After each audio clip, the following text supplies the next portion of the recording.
You are now entering a dangerous liberty zone where God-given natural rights are held sacred and exercised. This is your warning. Tyranny, fascism, and censorship will not be tolerated. Ideas will be exchanged freely. Rigorous debate and open discourse is encouraged.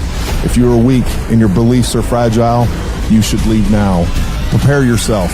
We are now live on the Dangerous Liberty Podcast.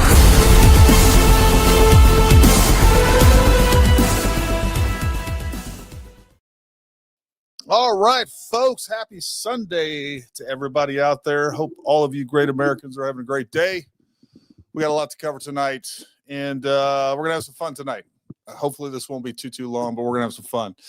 We'll give everybody a few minutes to get into the chat. Always takes a good 5-10 minutes for this thing to fill up. Nobody believes in being on time anymore. Hope everybody's doing well out there. Let me see who we got over here in the comments while we're waiting to fill this up. We got S70 Stealth. Good to see you. Kim Carroll, Ellen, Steve Bartlett. Let's see. The Terrible Golfer. Donna Zimmerman, Brett K. Libertatum Van Mortem. Comments already filling up. Welcome everybody else that I didn't mention too. You get to like the first 10 or so that get here. So let's see. One of the biggest things that I wanted to do tonight is obviously I just released that video. There was a lot of questions, a lot of comments. Some of them pretty good that I want to address, questions that need answering. And I like to do these lives every now and then for those of you that are just joining us for the first time. Number one, we do one every Wednesday. Every Wednesday, usually at 8 p.m. We used to be 7 p.m. We're going to move to 8 p.m. I think that time works better for everybody out there. So we're going to do that on the regular. And then every now and then we'll throw up one like this. It's kind of impromptu, if you will, when we got new information or I think it's worth discussing or some things are worth discussing. One of the things I will say tonight, I'm feeling generous, so we're going to do a little EDC giveaway. We're going to be giving away a High Desert Blade Works Karambit and a Surefire Stiletto Pro 2 just for fun. These two items are literally my everyday carry. This is what I carry every single day. I think they're extremely useful. This is the best flashlight I've ever owned, and trust me, I probably have at least 60 flashlights laying around here, and I've carried, I don't know, 20 or 30 different ones over the past 4 or 5 years. And by far, that Surefire Stiletto Pro 2 is my favorite. So we'll be giving those away tonight. Let's see here. One of the things I'm going to start off doing, I'm going to start off by playing this video on X. This was originally shared by Andrew Covelt. We'll get to that in just a minute. But what we're going to do, folks, for those of you who haven't been to one of our live streams before, this is an adult show. Act like adults over in the comments. Don't type in all caps. If you're going to name call me or anybody else, you're going to be gone. If you want to have a respectful adult discussion, we can do that. I don't care if you disagree with me or not. It really doesn't matter to me. I was just thinking about this. My best friend, Jason, who often is back there, he and I are best friends, I think, because we literally disagree on everything. So I enjoy disagreement. I think working through disagreement is good. And I think there's a healthy way to do that. And I think this space especially, there's a lot of people in the citizen journalist space that I have a lot of respect for. I don't agree with most of them, but there are people that I talk to on a regular basis. And, disagreement's good. It makes everybody see things from different perspectives. It forces us to do kind of like a peer review. And I think the more you can do that with a little bit of respect toward one another, the better off that we are. And I think that's one of the biggest problems here in the United States, right? We've lost the ability to disagree respectfully. When it comes to the questions and comments that we'll address, we'll definitely prioritize the super chats. But we will try to get to as many of the live chats as possible. So we do have moderators out there taking care of stuff. I really appreciate you guys' hard work over there. I don't get to watch that and I don't look at the comments very often until I start going through them. So they will be moderating. Usually they give you one warning if you're just doing ad hominems. And then after that, they're going to boot you. That's just the way it works. All right. So let's go ahead and play this video.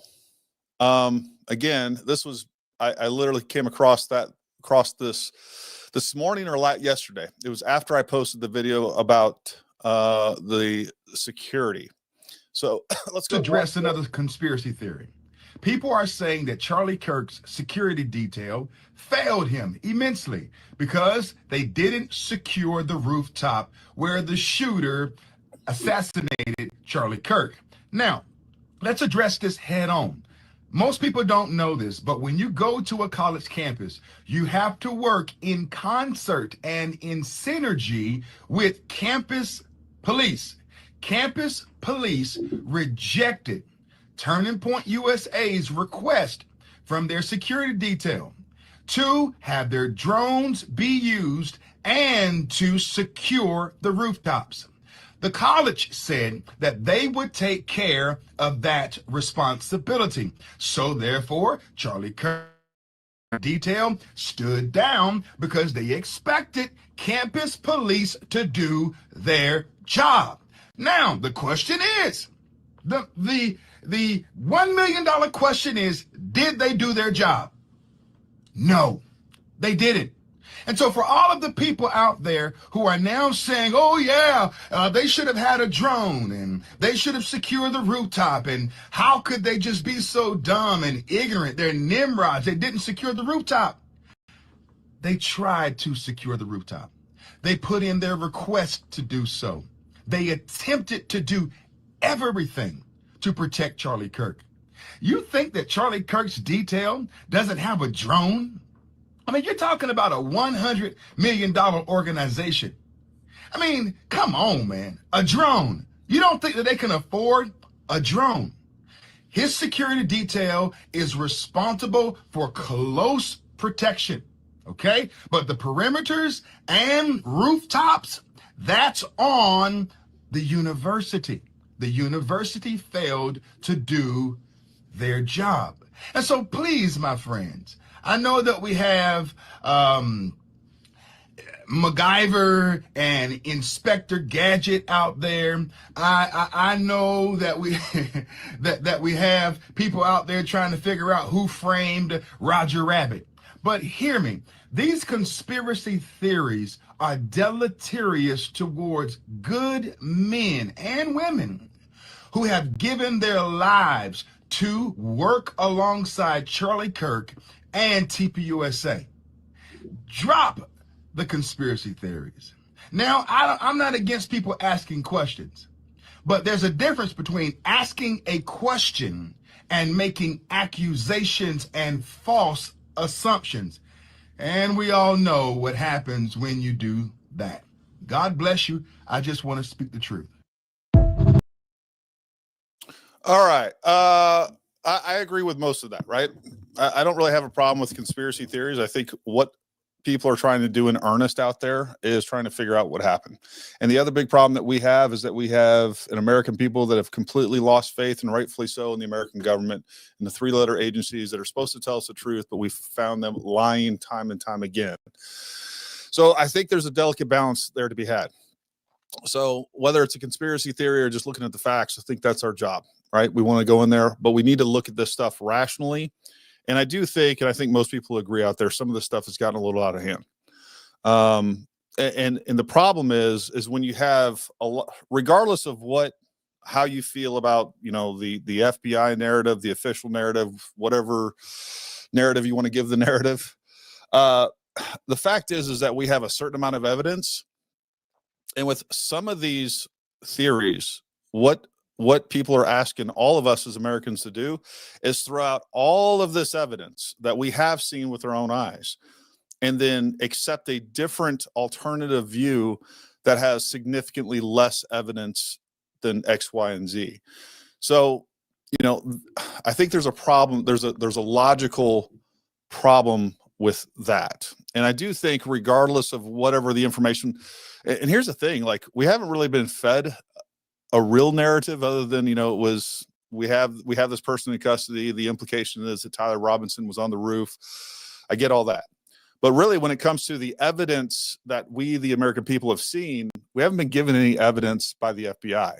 They've given us zero evidence. If anything, what you can claim that the FBI is doing is not giving us any information. And I think there is a certain valid point to be made when it comes to preserving the evidence so that this person can have a fair trial.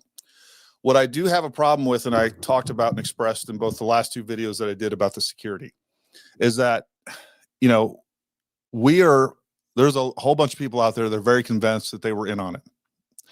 The problem is that the evidence that they're using, or some of the things that they're using to say that, or to come to that conclusion, number one, they're wrong. Number two, I think they're making some bad logical jumps, or illogical jumps, right? The hand signals and things like that. I just personally, I don't buy into that personally. Like, before these types of events, and again, you know, if you weren't paying attention to what was going on during Butler, we had a lot of these people picking things out of the crowd, these weird things that we see. It's kind of the same thing. Like, weird things happen prior to some of these events, and people are doing weird stuff all the time. And it doesn't mean that it's correlated to that event. And, you know, when I see people referencing the hand gestures and stuff like that, I just don't see what you guys see on that. And the other thing too is there's definitely a bias, I guess, of mine, where, you know, I just don't see any evidence that the security team is in on it. I think we can say, right or wrong, that the security team failed, right? Their job was to keep Charlie Kirk alive. And that didn't happen.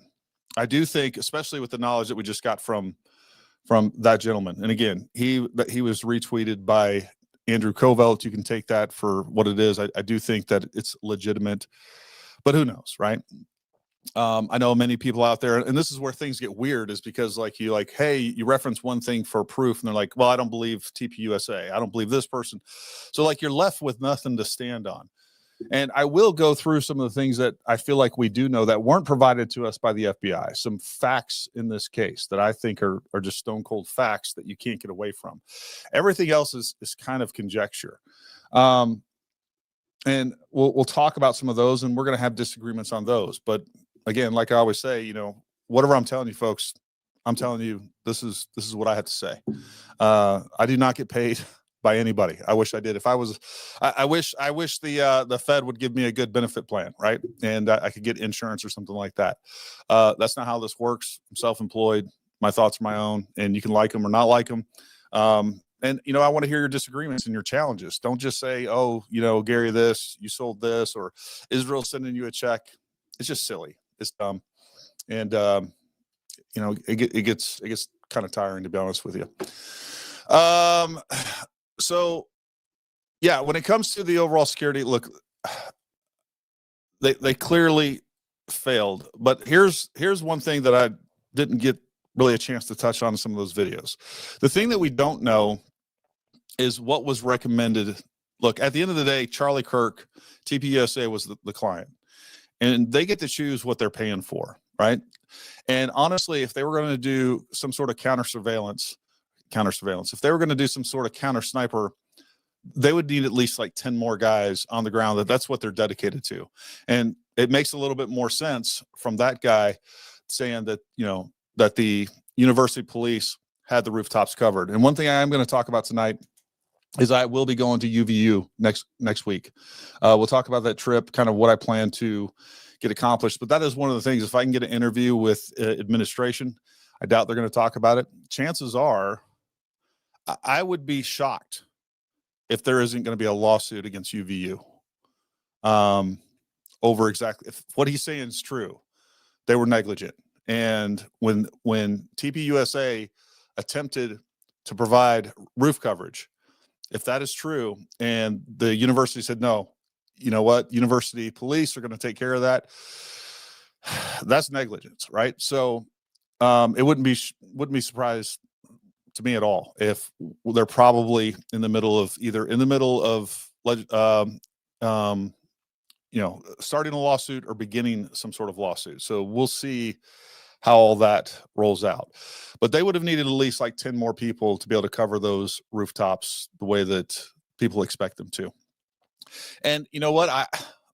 Again, I've poured over a bunch of the videos that I've seen from other college events, and they don't show a lot. Usually it's just primarily Charlie and whoever's asking the question. So you don't get as much of a view as we have of UVU.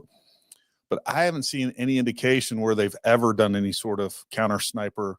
If they had any sort of security package that included counter sniper operations. But ultimately, it is the client's decision of what they're going to pay for, what their security footprint is going to look like. And look, I'm telling you right now, I've been in discussions where I've seen ambassadors and dignitaries and other people like that, where the security on site was recommending a certain security package, a certain profile, whether they were going to go with long guns or whether they were going to have full kit in really dangerous areas. And a great example of this is Libya, right?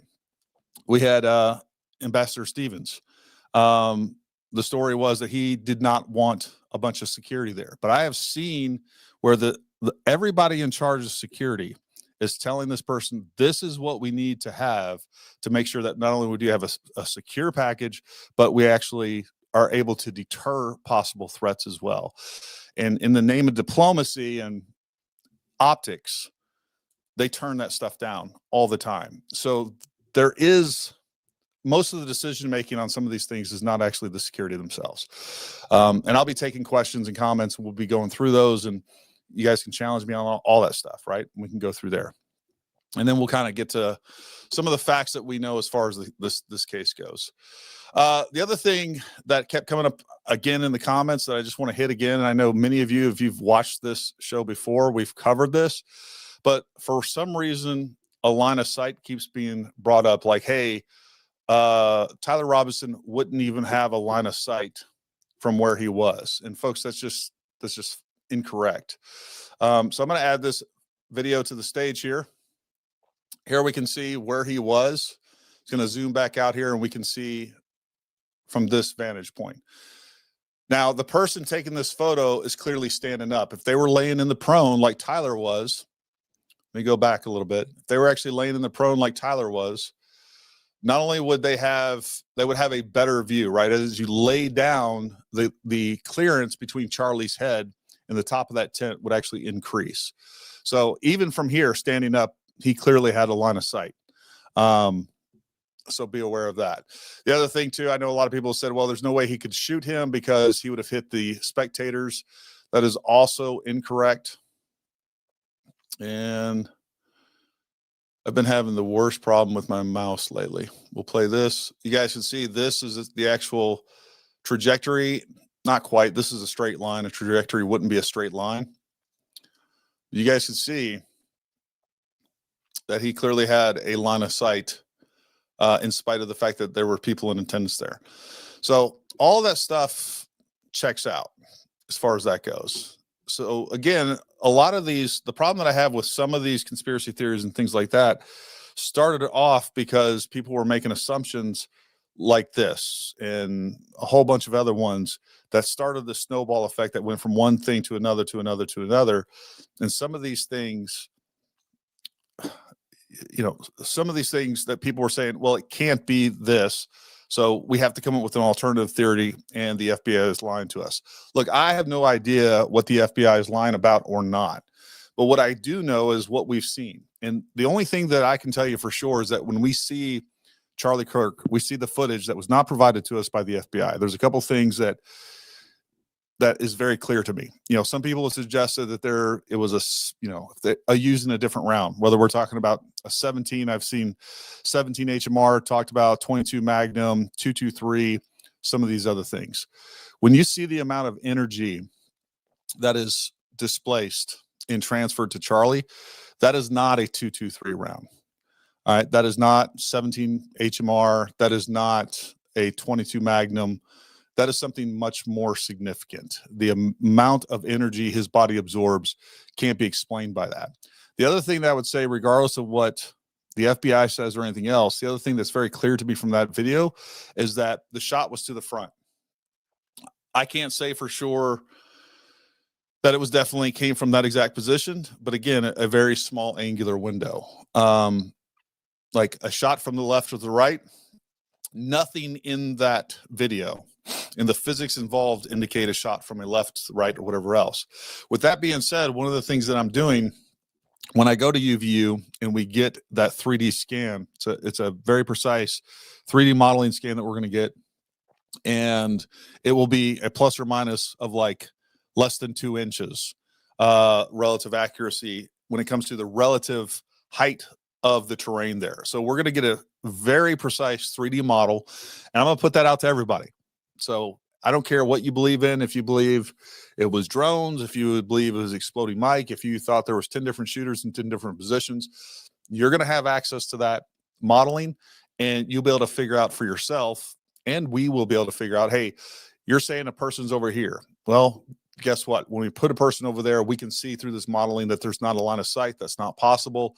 So by eliminating some of the impossibilities, it leaves us with the possibilities. And I think it's hard to say for sure what happened. I agree with everybody out there. And that's the other thing that that bothers me about some of the things that people are saying out there is like, they're so definitive. Like, I know this didn't happen or this did happen. Well, no, you don't. You're operating in a vacuum of information. Even when it comes to, like, I can tell you for sure that nobody has blood on their hands. Like, you don't even see their hands when they're back there working on Charlie. Like, how can you come to that conclusion? There's no, and then when we finally do see something, like it's all really bad imagery. And of course, I think at this point, we kind of proved some of those things incorrect. Let's go ahead and jump into some questions. And all right, GS70 Stealth first. Tagged you in a video on Twitter that shows the full timeline up until. I hope you got it. If not, I can send it again. I'll check that out, Bluebird. Thank you. Hey, enjoy your content. Might want to talk to your buddy Valhalla. He is doing conspiracy theory and didn't see the fourth guy and saying that the security team wasn't doing their job. Look, Nate's his own person over there. I'm very aware of what he's saying. You know what? I'm just going to leave it at that. You know, I disagree. I don't know what else to say. Can you explain the hand signals? I see many people saying they're sus, but it's just common security comms for public events. You can clarify. So here's what I don't know. I don't know if, so like him moving his arms, the head security guy. Look, here's what I'll say. I don't know about the hand signals.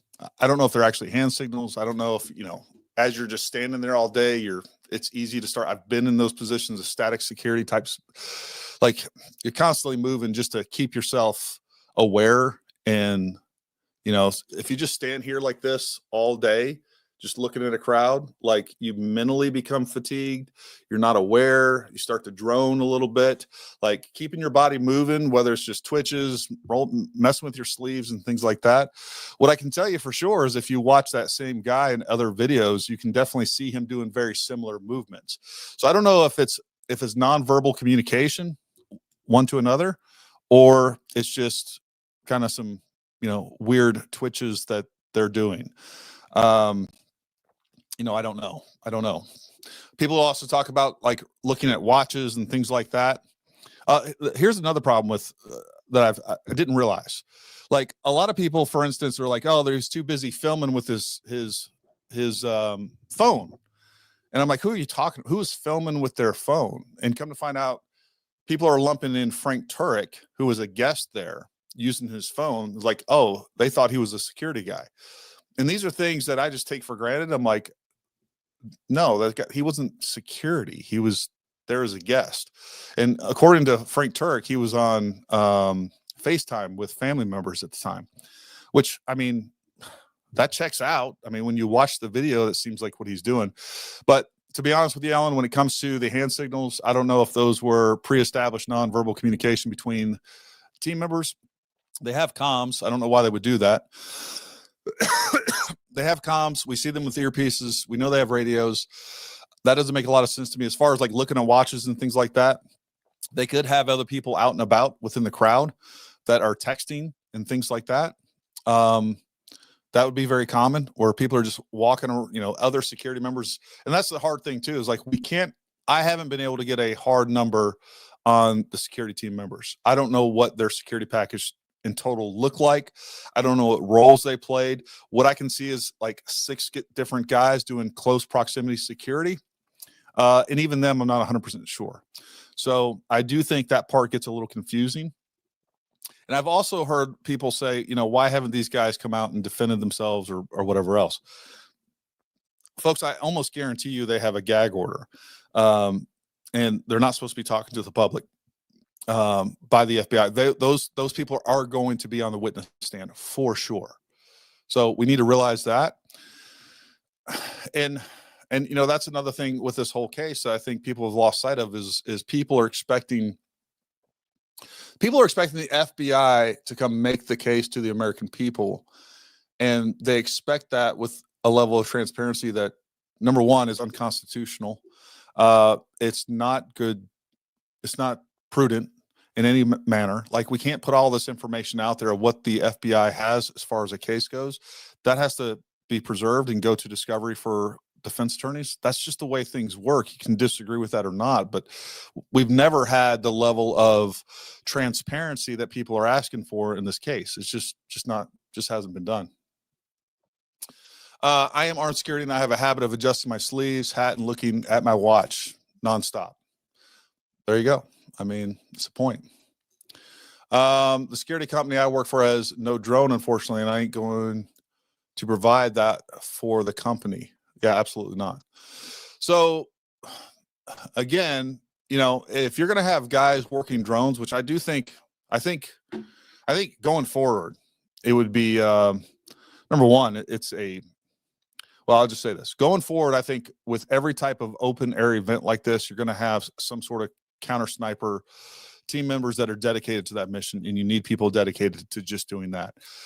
If you're up in binos and you're looking at rooftops and things like that, you can't look at the guys in front of you. And if there's somebody there that has ill intent, whether they have a knife, whether they want to get by you, whether they have a gun, whatever it is, if they just wait for me to go to binos and I'm up there on the front line, that's going to be their opportunity to do whatever they need to do without me being able to see what's going on.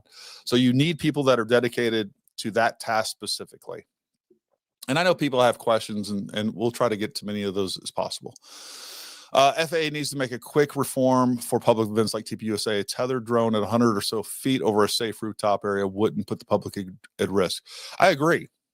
What people don't know is that you have to have a waiver to even fly drones on overhead of people. Like, that's a big no-no.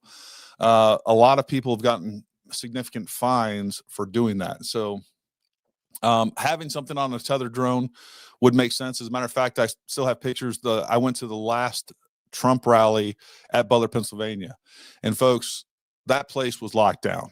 I think there was 2 different tethered drones flying nonstop. They had the entire area walled off with sea land containers. They had Secret Service agents everywhere. They had National Guard snipers and other agencies, state and local, like on every rooftop. You were going through metal detectors. That place was genuinely locked down and secure. We're still not going to be able to expect that kind of security for someone like Charlie Kirk. It's just not going to happen.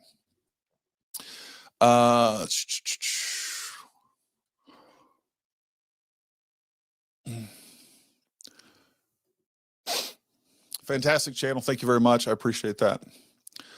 Will UVU allow you on campus to do the modeling? So again, what we're going to be doing, this is going to be with a drone. I hate to break it to everybody out there, but basically like an inch or two above your ground is FAA airspace. So they have no choice in that.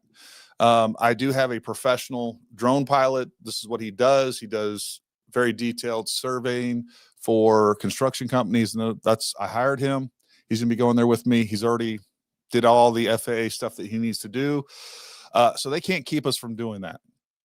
What I do want to do is get access to some of obviously that entire courtyard and many other places. And I'm going to, make contact with the administration, just be upfront with them, tell them who I am, what I plan on doing, and see what information I can get, see what access I can get. We do plan on, I've already talked to, well, I'll just tell you, I've talked to Stephen Gardner. He lives not very far from that location. I want to get with him. I've talked to Chris Martinson, and I've even talked to Zeb Boykin, just asking them, hey, look, I want to get there.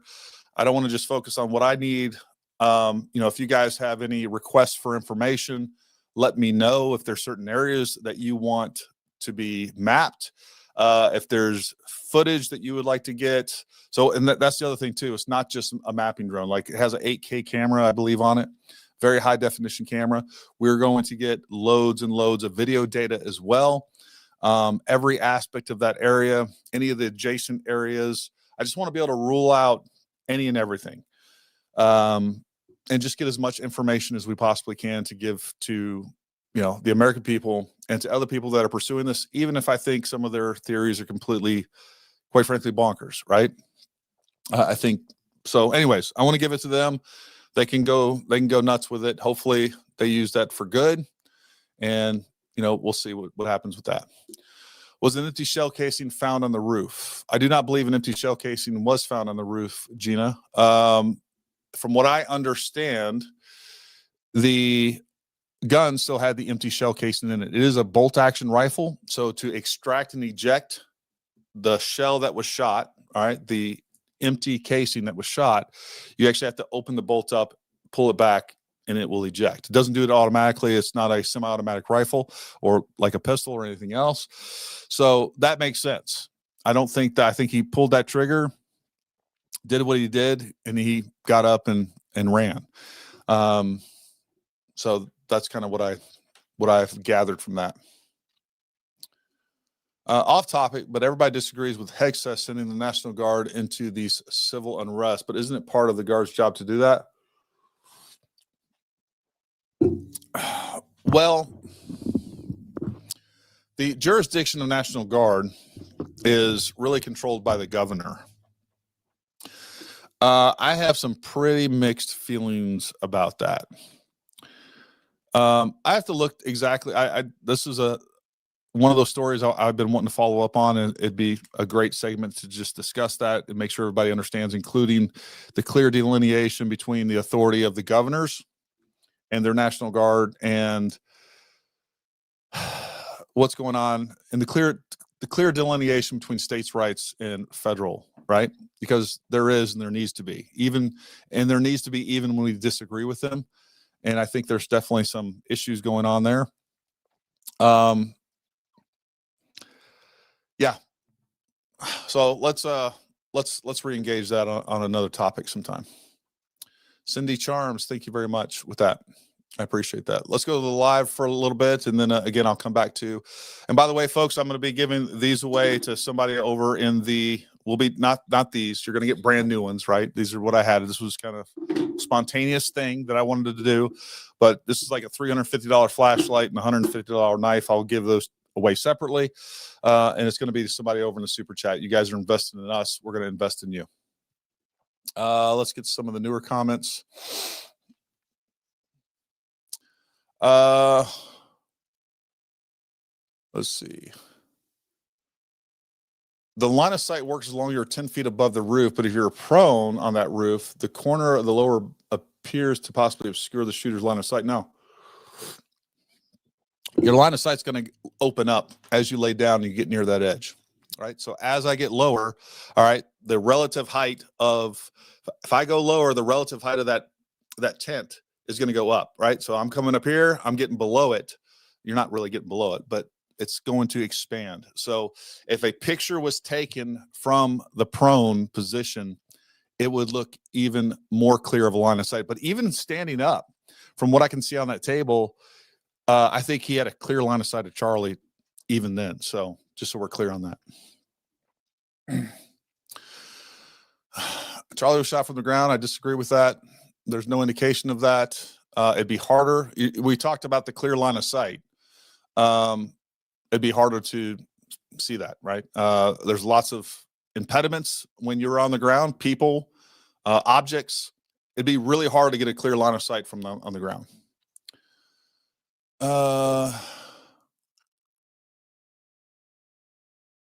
Please don't tell me what I didn't see. It was right after the shooting and then deleted within 10 minutes. It was his right side of his neck.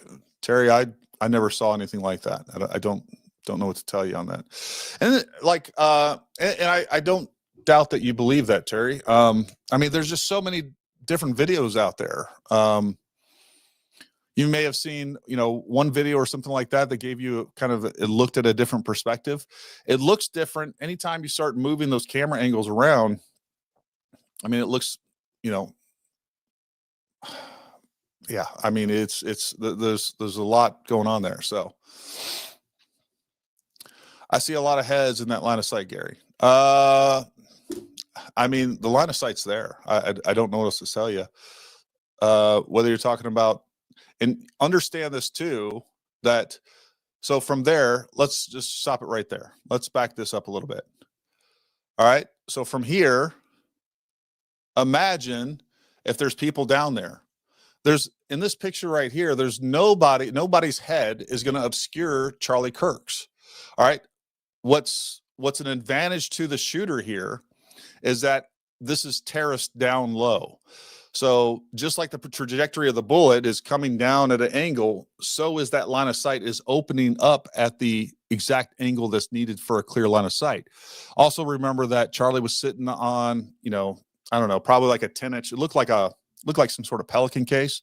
So he was up above, but even as this zooms in on here and we can see it gets a little pixelated. But there again, even in this picture right here, you can see where the table is. And his head would be, his head is definitely going to be below the edge of this banner. And there again, if this person, whoever took this photo or whatever else, was actually in the prone as opposed to, in the standing position, that would open up even further, right? And I know this is a little deceptive here, but you guys can see, look, even the guys closest to Charlie would be right. These would be the biggest impediments. And of course, there was no one there. And also we need to understand that a trajectory is a parabolic arc, right? It's going to be slightly higher at the apex of that trajectory. So it's actually going over everybody. There was a clear line of sight. I mean, every way you look at it. I wish there wasn't. I wish I could sit here and tell you that there wasn't. But the fact is that there was. So I don't know. So I'm behind here. Charlie put a text out that he won't be bullied in support of Israel 2 days before an Israeli billionaire pulled his funds from TPUSA 48 hours before his death. Coincidence? I don't know if that's actually been confirmed that he actually pulled the funds 48 hours before his death. Look, how do I want to address this? I think that any criticism and possible linkage to Israel is fine.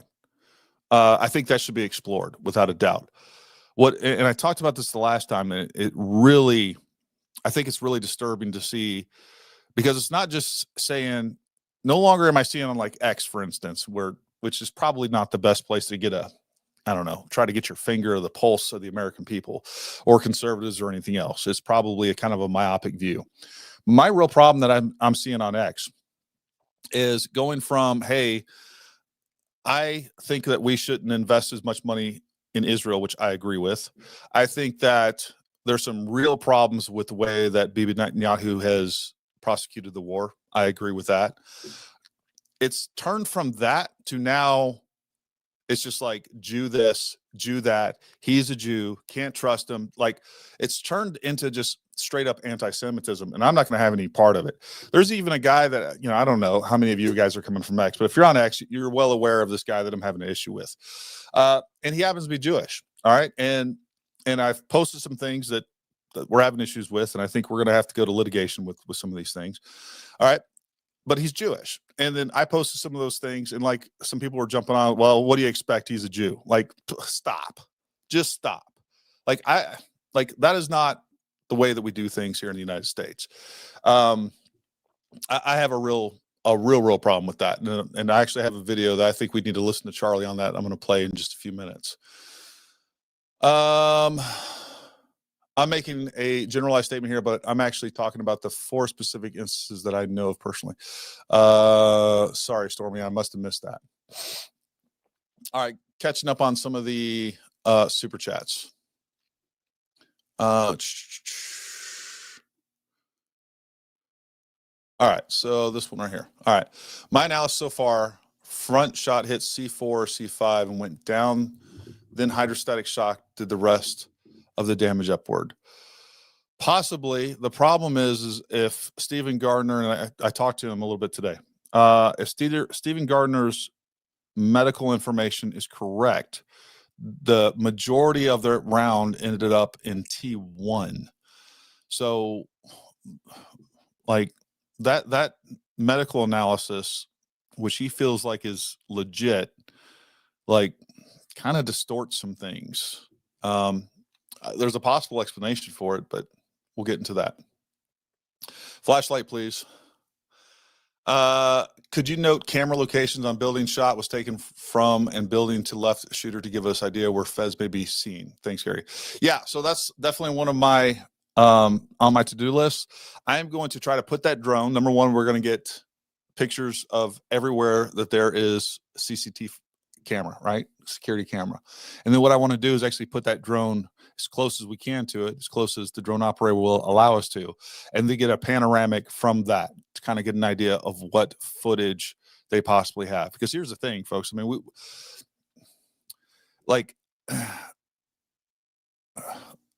mean, how many people out there, if we had the information, like I would say that it's probably fair to say, and maybe we'll see it when the trial comes, or maybe not, I don't know. But if Tyler Robinson is the one that pulled the trigger, there is footage of him pulling the trigger. There's footage of him getting in position. There's footage of him, given that what we know from the camera angles and where those cameras are, I think that's fair to say. I want to find out and verify that for sure. But chances are they have him on film doing all of these things. Jason TG sponsor. Mish. First time viewer, thanks for debunking sharing. Thank you. If I had to be stuck in a hostile jungle with one person, I'd choose you, Gary. You're badass. Thank you. Well, thank you very much. I appreciate that. Yeah, and you know what, folks? Like, all of you can be badasses. You really can. Like, make sure that you guys get some firearms, go train, have some other life skills, carry, EDC products on you, med gear, learn how to use med gear, carry things that are going to help you be more prepared, like flashlights, knives. Like, I've traveled all over the world, and most of the time for what I was doing, I didn't have a chance to have a firearm. This was after the military, right? So I was doing security work, and I was going to embassies and consulates, doing stuff. And I didn't get to carry a firearm. I had weapons on me. I had a primary, alternate, and contingency weapon on me at all times. And an emergency weapon was anything I could grab, right? Learn some life skills, learn how to fight, go to do some jiu-jitsu, go do some Muay Thai. Like, every person out there can be more dangerous, more capable than you are now. And that's really the message of this entire channel. I don't want to say forget about making America great again. That's not what I mean. But what I want to do is I want to make Americans great again. That's what we want to do here. Get out there, be self-reliant, all those things. This is one of the things I want to bring up tonight. Thanks for all you're doing. Are you still testing ballistics, and have you found anything? So yes, I am still testing ballistics. I did an initial test. I'm waiting on equipment. Folks, I've been waiting on like 3 different sets of body armor for like 2.5 weeks. I thought that would, like, from what they were saying on their website, it'd be like, I was thinking this would be like 3 or 4 days before we got it. It's been 2.5 weeks. So I'm going to be going to Utah next week. So it's probably, hopefully by then we get everything that we need. I have all the ammo. I got 2 boxes of all kinds of different ammo that we'll be testing. We have this box of 30-06. I have a 30-06 that a friend of mine loaned me. That should be very accurate. We need something more accurate than a Mauser so that we can dial in shot placement, so we can try to replicate this. And then where I'm going to have to do the ballistic testing is 3 hours away. It's the long range facility that we use to teach our long range courses. That place has the ability, number one, I'll have free reign to kind of do what I need to without being bothered. Number two, I'll have the elevation that I need to get the correct angles. So it's not just, hey, go in your backyard and do some testing. It's a little bit more complicated than that. I promise you, I will get it done. I want to get it done. There's a lot of things when it comes to ballistics that are quite baffling, to be honest with you. And I want to see if we can find some sort of solution to that and see if we can sort of replicate this or confirm or deny if what we're seeing is. I generally agree with the assessment that it is super unlikely that we would hit a man in the neck. All right. My neck is, I told you guys last week, I measured my neck from front to back. It's about 5.5 inches. And I have to get like my neck, I have to get my freaking shirts tailored every time I get dress shirts because I have a really thick neck. Chances are Charlie Kirk's neck was around 4 inches. So unless there's some sort of other things involved that can explain where all that energy went, it is really, really hard to reconcile the fact that we don't have an exit wound. It really is. So, and that's the problem, right? And yeah, you know, that's definitely the biggest problem. So the answer is yes. We're still doing it, and it will get done, and it will be done extremely well and extensively, and we got a lot of things invested in this already. Gary, you've missed your call-in. You and your various guests doing an investigative series would be amazing. Well, thank you. I appreciate that. If Tyler was trying to get away with it, he did a horrible job. Specific heirloom gun messages with the details, no real exit strategy, leaving gun by the chicken coop, if we believe that story. Well,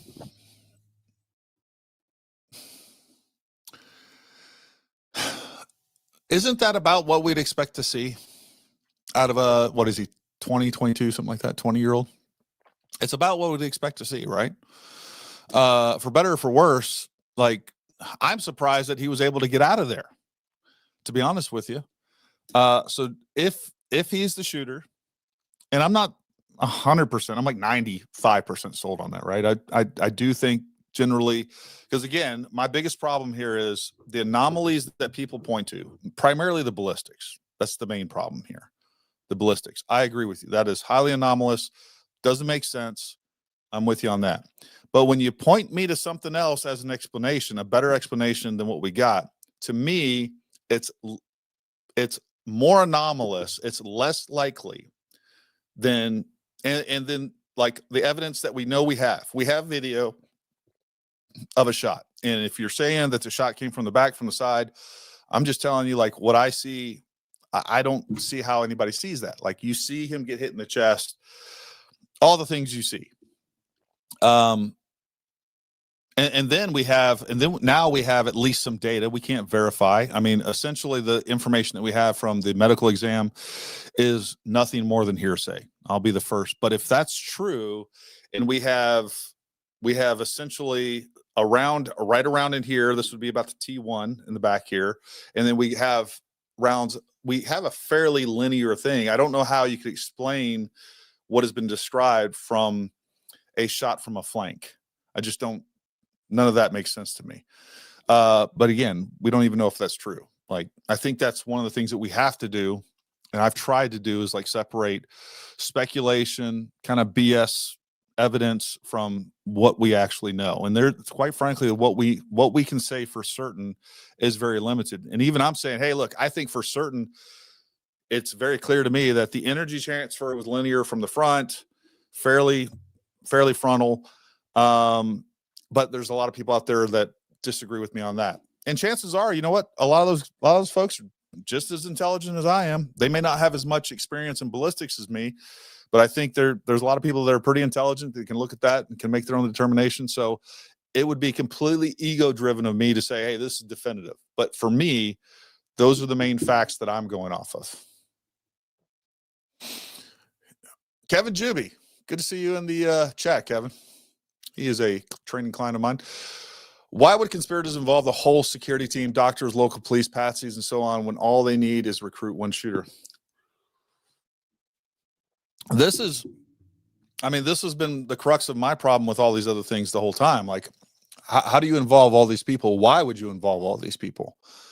Why would you have a patsy and then plant a 30-06 if you didn't use a 30-06?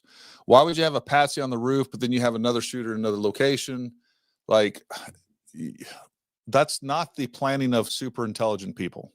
And if we're saying that this was some grand conspiracy, whether it's a government organization, a foreign government organization, or some other sophisticated actors, that don't make sense to me. And I think that's the part of the problem that I have with all this. When you start including sci-fi drones and some of these other things, and like set up these, I've heard people talk about remote weapons, the camera gun, all these things. Like, when you start throwing that into the mix, like, the chances of it being legitimate go down exponentially. I think people are not understanding the elevation change. It was basically a stadium seating. There was a clear line of sight. I'm with you, Gary. I agree. 2,000 plus watching. LO, hit the like button. Yeah, I'm really bad about that. Hey, the other thing I would say is go follow me on Twitter. That's not a platform that I've been active on over the years. So anyways, go follow me on Twitter. Help a brother out. We'd appreciate it. And I have been putting a lot of stuff out there, and I want to get more active on there and start doing some more things on there. Frangible versus fragmenting ammo. I believe you're referring to fragmenting ammo. Just looking for the clarification. Big fan of the stiletto myself. All right, so we have frangible ammo that fragments. You can have fragmenting ammo that's not as frangible, and the biggest difference is how those are constructed, right? But I mean, at the end of the day, I think we're talking a little bit. Look, I'll just tell you right now. This is what I think is the best explanation for what happened. If he indeed was a shooter, and I am telling you right now, I know I've talked a lot about body armor and all the other stuff. All right. I'm not completely married to this, and I'm ready to jettison it as soon as I have proof or evidence that it doesn't exist, outside of somebody telling me that Erica Kirk said he didn't have it. All right. I don't care about that. That means nothing to me. And I think there's even some potential semantics going on with that. I think the most plausible explanation right now, if it indeed came from that position, and if it indeed was a 30-06, I think we have frangible ammo that may have possibly hit some sort of ballistic protection. Frangible ammo will frange or fragment within a couple of inches of ballistic gel, like that far. So we'll definitely do that, even if he was wearing a level 3A. So if he's wearing a low profile ballistic panel, I think it would fragment, potentially even portions of that round actually penetrate that ballistic panel, and then other portions of it fragment and go upward. I still see every single time I play it over and over, and I've watched it literally thousands of times at this point. I see it looks like he's hitting the chest. He goes forward like this. His head goes up, and it looks, and you guys can see, like he's lifted up in his chair. There's like energy that is actually pushing up on his chair, pushing his body upward. And that's what I see. And that would explain exactly what we're seeing. Now, I've talked about it multiple times. There are some discrepancies and or contradictory statements when it comes to any sort of body armor. Now, there's a couple of reasons for this. Number one, I think there could be an NDA. They had a business relationship, Candace has said, and apparently if Candace says it, it's gospel to a lot of people. I disagree with that. But Candace said that he had some relationship with a body armor company and they quit sponsoring him. All right. Again, that doesn't make a lot of sense to me. So he was wearing body armor, but now that he's been told that he is, or it's been stated that he thinks they're going to kill him, like days prior to the show, apparently put that out. So he was wearing body armor, was sponsored by somebody, but he's not wearing body armor now. And even though he's scared that somebody's going to kill him, he's not wearing any sort of ballistic protection. That doesn't make sense to me. We see on Megyn Kelly where she says it. So there's clearly some contradictory statements. Now, why is that? Number one, it could be an NDA with the company. Number two, and this was what somebody brought up that I never thought about. It could be life insurance related. And I think that's actually a pretty good one. Like if you have life insurance and then you are wearing body armor because you are concerned about somebody killing you, but that information is not disclosed to a life insurance company, that could be an issue, right? Or maybe they just want to hold that as evidence and we haven't heard about that. So I don't know. I'm not saying that's legit. That is pure conjecture on my part. And, you know, there's definitely some photos on there that I would agree that doesn't look like he's wearing any sort of significant body armor. But again, level 3A, we can get it less than 0.19 an inch. It can be completely concealable. I'll show you when I get some of the stuff in, and you guys, we can kind of do some testing and figure that out. When Charlie got shot, his body reaction was clenched hands. DP, his arms came up, his hands was not clenched. Is that normal? Look, there is a lot of back and forth, even amongst, again, early on, like days after, I watched 3 different neurosurgeons talk about describing this. One was like, this was definitely decorticate posturing. The other one was saying, no, it's not decorticate posturing, it's descorticate posturing.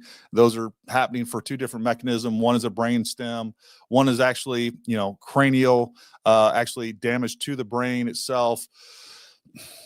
I don't know. And then the other thing too, like we had Chris on the other night. All right. He's a chiropractor, pretty smart about these things. One of the things he was talking about, and again, I think many medical professionals would agree, is like, just because not all of these reactions are going to be typical. People are going to react differently, even given the same stimulus, right? So, if, you know, God forbid you had 100 people take a shot to the brain stem. Some of them are going to do decorticate. Some of them will do some sort of, you know, something similar but different. Like, not everything is going to be the same reaction. So I think there's some variability even within everybody's physiology that is hard to, I wouldn't, my point is I wouldn't put a whole lot of stock into any of that. That's kind of my point. All right. Great show. Would love the flashlight. All right. Could I please have the knife, Gary? We'll see. How did he get up from the prone position on the roof and only leave impressions where his arms and guns were resting? Seems he would have disturbed the area standing up quickly and running. Yeah, I mean, I don't know, Julie. Let me see. I actually have another photo. Let me see if I can find that real quick.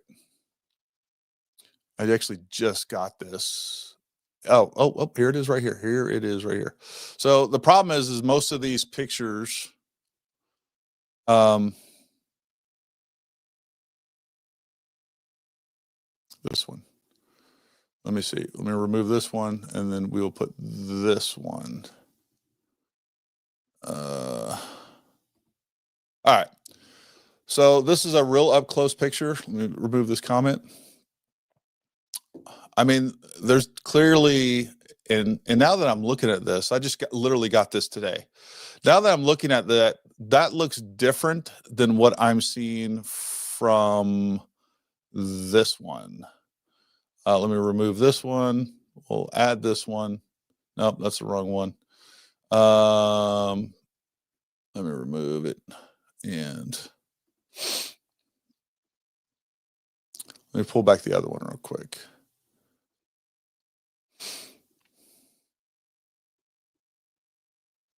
Here we go.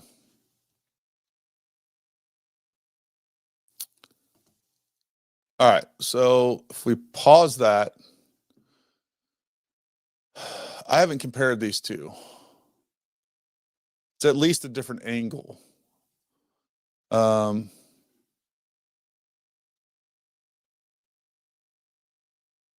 don't know. This one's definitely not as good of a photo. But if we look at this one, I'll have to do some more comparison of these back and forth to see if we're even looking at the exact same thing, because it looks different to me. But it may just be because it's a better picture and what we have there. So, I mean, we could see that gravel. I mean, just because we haven't seen pictures of him actually of footprints getting up, moving, all the other stuff doesn't mean that it doesn't exist. We just haven't seen pictures of it. I don't know if that answers any questions there, but that's a good question.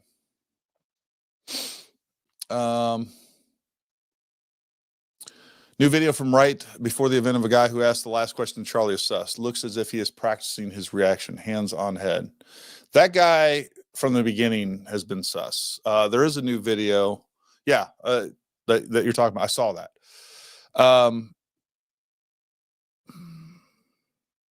You know, between him, George Zinn, and some of these other things, you know, I don't have any more insight than you guys do. I think it's really weird that he was getting asked the question he was asked right when that took place. I don't know if that's coordinated. I don't know if he's involved in it. I don't know if George Zinn was involved in it, or he's just lunatic enough to, you know, spontaneously start screaming and have like a gun goes off and your first reaction is, I did it, or whatever he said, right? Super weird. And then apparently, from what I understand, somebody correct me in the comments if I'm wrong, apparently he was later charged with pedophilia. So he was taken to jail. He wasn't, I'm not even sure what he was ultimately, but apparently he was ultimately charged with some sort of like child porn or something like that. So that whole thing is nuts to me. And I don't have an answer for you on that, and I'm not going to pretend to. $50 in total super chat for your hard work, Gary. Well appreciated. Thank you, GS70. Appreciate that. I'm really excited about your trip. Thank you for going. And I think it's just testament to your character that you reached out to others in the community to see if there's any video footage or angles that they need. Great work. Well, thank you. Look, when I first dipped my toe in the space in Butler, I was disgusted by what I saw. Like, there's so much, like, just shitty people. I mean, just utter shitty people in this thing. And look, I don't care if you believe that it was space aliens that came down and did X, Y, and Z. Like, all you got to do, like, I'm not even 100%. I actually don't even give a shit if you're acting in good faith necessarily. If you are just, I mean, I do, it bothers me. But the point here is, like, all you got to do is like be a decent human being and not like attack people personally and try to destroy people's reputations and things like that. And like, we can disagree about everything. And I can be like, dude, he is in it for the grift, right? He's being deceptive, but whatever, dude. Like, I'll have a discussion with you. I'll let you come on and just slowly kind of let people decide for themselves if you're willing to stand up to some questioning. And I'll happily do the same thing. I'll go on anybody's show and we can talk, because I'm not sitting here pretending that I have all the answers. And it's real easy to have a discussion with somebody if you just stick to the truth. But when you start lying and when your story is clearly fabricated, like we're seeing more and more of these things, like I don't know what to tell you. Just be a decent human being, man. Why do you think the entrance wound was so large? Sordell 6 should have made an entrance wound the size of a pen or pinky finger unless the bullet was tumbling for some reason. Most maybe shot clipped the roof. I don't think the shot clipped the roof. I don't think that thin aluminum frame of that would have really any major impact on it unless it was indeed frangible. If we're just talking about FMJ, I don't think it. Again, I've said it from the beginning. It was my first video. I keep going back to it, and I can, like, the more video I see, the more I think there's something going on with ballistic protection. And I could be completely wrong. I know a lot of people, and the crazy thing is, like, Gary, that's crazy. No, it was actually drones from outer space. That's the weird thing about this, is like, people are like, no, it couldn't have been wearing any sort of thin body armor. But what it was there was, like, they timed the shots. He was a patsy. The other guy was over here. He was shooting subsonic 300 black rounds, completely different trajectory. That makes sense to me. Your body armor thing is stupid. When the body armor is still, and it still could be wrong, but it's still, to me, the unifying theory. It makes sense why we would not have an exit wound with 30-06. I'll just tell you right now, I've already shot level 3A body armor with 300 black. And it was an old, that body armor is like, not 300 black, 308 Winchester. And it was 308 wind because I didn't have a 30-06 at the time. You guys saw some of the film. I'm keeping this portion of it. But I did shoot a level 3A body armor, older stuff that's not as good, not as thin as a lot of the newer stuff. That's not as bullet resistant, by the way. They have level 3A plus. Now, that is 0.19 inches thick. And God only knows what you can get on the custom market, because there are people developing custom body armor for sure. That's a fact, that they do a body scan and all this other stuff, right? But even with that older level 3A body armor with 308 moving at 2,700 feet per second, it's there's a big crossover with 30-06 and 308. The most powerful 30-06 rounds will be more powerful than anything that 308 is basically you're going to be able to produce with 308. That said, there's a whole spectrum of rounds that you can get with 30-06.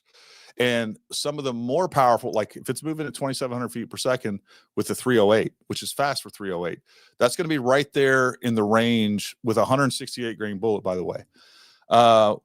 Right there in the range with the same energy as 30-06. I'll just tell you right now, that round did penetrate, and it was a long range round. So it is basically a full metal jacket. It did penetrate. It barely went through, it went like that deep into the dummy, like that deep. So that was more effective. The body armor, the level 3A body armor at 140 yards was much more effective than even I thought it was going to be. I thought we'd see a complete blowout. So when you think about, if potentially going back to your original question about the odd, I still think that probably what we see is a deflection, possibly the round fragmenting, and all or portions of it actually going upward. Or we could have had that round fragment, we still get some penetration, and then we still have some pieces deflecting up into the cervical spine area. That would kind of explain everything. I'm not saying it's right. I got about as much evidence that as some of the other people do with, an alternative shooter. More evidence than the drone people, but definitely, as much or less evidence as these alternative shooters. So it's a speculative theory, all those, but I think one has more credence, slightly more credence than some of those other ones. So that's kind of where I stand on some of that. Are you going to do a t-shirt test? Yes, 100%. All right. Well, I've been looking for cross pendants. The crazy thing is, my kids, I actually bought them cross pendants, cross necklaces in Mexico. And so they have like these large, they're about that big, right? These crosses on a similar chain to what Charlie had. And I got them for them, and they're handmade in Mexico. They're all silver, or I don't know, like sterling silver, right? 90%, whatever it is. I mean, obviously I'm not going to shoot those, but I've been looking for something very similar to that, but I want to try to replicate all of these things. And so, yes, I'm tracking with you guys. Trust me, we're going to get this done. Could this be 17 HMR? No, for the reasons I listed earlier. I don't know if you were here, Jordan. The problem that I have with saying it's a lighter caliber, like 17 HMR, man, it just zips through stuff. Like, it just, like, we don't see the energy transfer that we would see. Whatever hit Charlie was, I think it would almost definitely was a 30 caliber round. And we see just a lot of energy transfer. I've seen people shot with 30 cal rounds. Like, sometimes as they're getting shot, they're not even moving. It's just zipping through them so quick. The way that the energy dump that we see on them, that we see on Charlie, is almost like nothing else I've ever seen. Definitely not ever seen with an animal or someone not wearing body armor.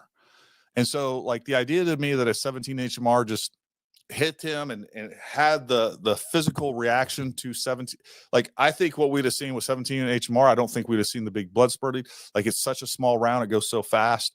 I don't know if they make frangible 17 HMR, but regardless, it just doesn't have the energy that we see displayed on Charlie's body. I like your theory that the bullet hit top edge, played fragged up into C's neck. I think the shooter got lucky. He may have aimed center mass and hit high. If a better shot, C might have be alive today. So yeah. I still lean towards that. I think there's a lot of evidence when we look at the slow-mo footage from the back and everything else. I think we're seeing very clear evidence of body armor. I really do. And to me, it's the only thing that makes the most sense. That's a good spontaneous merch idea, bro. Makes American great again. By the way, I believe your theory 160th in the house. All love from Limestone, Tennessee, home of David Crockett. Remember the Alamo. Good to see you, Jack. Good to see you. Night Stalkers, 160th in the house. I was at, I'm assuming you're at Campbell. You're at Campbell or maybe retired from Campbell. Anyways, I was there at the 101st. That was before I went SF. Rakasans, 187. Portable X-ray in ER common with trauma. And portable X-ray in ER common with trauma. Oh, I don't know if that's a question, Nidra, or that's a statement. Throw another question up there, Nidra, if you can. I appreciate your evidence-based pursuit of the truth. It's a breath of fresh air in a world of presumption and speculation. Thank you, Dennis. I appreciate that. Dumbest criminals make the mistakes leaving behind evidence. Yeah. You know, going back, and this was the question earlier, like, did he think he was, I forgot the exact question, but, you know, he left a lot of evidence. I think if you're going into to commit an act like he did, I don't know that there's an exit plan to begin with. I think he's almost surprised that he was successful. I could be wrong. Or again, maybe it's a different shooter and altogether. Just having a hard time buying into that. Thank you for your service and your time investigating the situation. Your videos have had the most thought out evidence I've seen. Thank you, Kathleen. I appreciate that. Thanks for the most comprehensive analysis round. I've been lighting up other channels with PTAT, Paramount Tactical, lots of wackadoodles, blasting old fake news. Took the wound packing course once. Highly recommend to all. Absolutely. If you guys haven't taken some sort of trauma course, TCCC, like what we teach is TCCC or TECC, Tactical Emergency Casualty Care, but I've changed the name for civilians so it doesn't sound so, I don't know, militaristic. And that is traumatic injury response, but it's the same curriculum. Just change the name for marketing purposes. But get something like that. All right. And even if it says TECC or TCCC, take the course. It's so relevant to everything that you guys do. Forget about the tactical part of it most of the time. Now, if you are under fire or there's an active shooter, there's elements of that you're going to apply, principles and tactics, but everything else, learning how to preserve life until you can get them to a higher level of care, stopping the bleeds, being able to use tourniquets appropriately, effectively, being able to pack wounds, knowing how to use a chest seal, how to prevent and how important it is to prevent hypothermia. Like, man, it is super critical. My moon and star dollar. Thank you very much. Appreciate that. Great thing about conspiracies with evidence comes that disproves something. You just go further down the conspiracy rabbit hole rather than accepting it. It's true. The video I tagged you in shows Charlie from the moment he gets out of the car until the shooting. It blew everything I thought I knew. No body armor. I'll check that out. For sure. And hey, you know what? That's one of the things that I would like to do. Like if I can get the right footage or in the right circumstances that proves he has no body armor, okay, fine. Then I can like put that off to the side and I can move on to something else. Because right now, to me, that's the only thing that really makes sense to me. I'll check out that footage, Bluebird, because I have a problem with what people typically think what modern body armor is, especially something light that's only level 3A. I think you'd be surprised at how concealable that it actually is. You're still going to be able to see nipples with it. But I'll check out that footage and man, I would love to just be like, all right, we don't have to worry about that anymore. I don't have to wait on body armor to get here anymore. We can just go and do this testing. Stephen Gardner info is from the same person that said he had bones of steel. Andrew Colville is where he got the autopsy info from. Does that, I'm assuming what you're saying, Betty, is that makes it incorrect or undermines its credibility. Look, Andrew Covelt, one of the things that he primarily does is PR, right? So he's going to put spins on things that I don't know, but it doesn't mean that he won't have a more truthful conversation if that's who told him this. And I'm probably assuming that you're right. If that's what told him, it doesn't necessarily, he'll put less of a optics spin, but I don't know if that's true. And again, like, what information was actually relayed to Andrew? Who relayed that? Was it directly from a medical examiner? Is like Andrew Covelt the executor? Like, is he in charge of getting that information? Or was that relayed from a medical examiner to Erica, and then from Erica to Andrew? Are we playing a game of telephone? Did some details get lost? I generally agree that I kind of take that entire report as a grain of salt, right? So I doubt very seriously that he got that information. If it came from Andrew Covell, I doubt very seriously that he got that information directly from a medical examiner. I think it was probably second or third, person news at that point. The conspiracy that really needs attention is the armed queers groups, the group's connections with Antifa. The kid was radicalized and possibly paid to do the murder. If so, who paid? See, odorized ramblings, I'm with you on that. That's kind of the track I'm on. Like, I think that's where I'm interested in exploring all this, right? I want to confirm or deny as much of this information as possible. But to me, like, I mean, is it so crazy that all the stuff that Charlie said, that we don't believe that he really pissed off some people that are militant in that demographic? Because there are. I think we see that, right? We see a movement that has tried to force itself upon the American people. And like, there's some crazy people in that demographic, to say the least. So it's not, to me, like, it's not such a stretch that if we end up with, hey, this was a crazy radicalized person that believed in this leftist trans ideology and was willing to do something. I think it is incomprehensible. It is unlikely, implausible, not going to happen that kid was the only person that knew about this. I think it's much more likely that he was part of a larger group that planned this out. The chance that he's just a lone shooter, I'm with everybody on that. I just don't necessarily believe that they're, right now with the evidence that I see, I don't think that there's additional shooters. But I think that, like, his boyfriend, girlfriend, trans furry, whatever that guy is, like, I think he knew. I think other people knew about it, and there could be something deeper with all this stuff. And, he could have been radicalized. Well, I'll just leave it at that. Unless proven in court otherwise, I'm sticking with body armor. Hit Ricochet up. Thanks for staying with the facts, Gary. You're welcome. Thanks, Mimi. Just Mimi. What are your thoughts on witnesses saying they heard 2 shots? I think, well, it's an echo chamber in that place. And we hear, like, you can hear the echoes. I've heard multiple of good sources of audio. The absolute best good source of audio, man, I can never remember that guy's name. We had him on live just a few weeks ago. I'm sure somebody's typing it down there in the comments somewhere. Adam Bartholomew. All right. So his video and his audio has been the best source of information.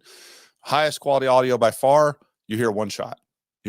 So I don't doubt in that echo chamber, in that amphitheater, that people hear the reverberation. If you're near some of those concrete walls, look, I'm telling you right now, I've been in mountain environments, right? Urban terrain where you're surrounded by buildings and you hear gunshots go off and it sounds like multiples You can't tell where they're coming from. It's very disorienting, especially when you're just sitting there and you're not, and that's like, it's very disorienting as somebody that's a combat veteran, that's seen a lot of combat, that's done a lot of things, still disorienting.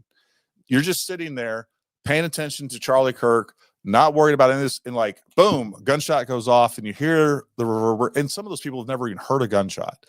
So I think we all agree that like eyewitness testimony is some of the worst, right? Everybody perceives, like, I mean, just this discussion is a great example of it. Many of us have watched the exact same footage and all of us see something different. We've watched it 100 times, and it's, that's not to disparage anybody. Maybe I'm getting it wrong, but the fact is we all see something different transpiring, and we're watching the same exact thing. So our perceptions of reality are just different, and that's a fact.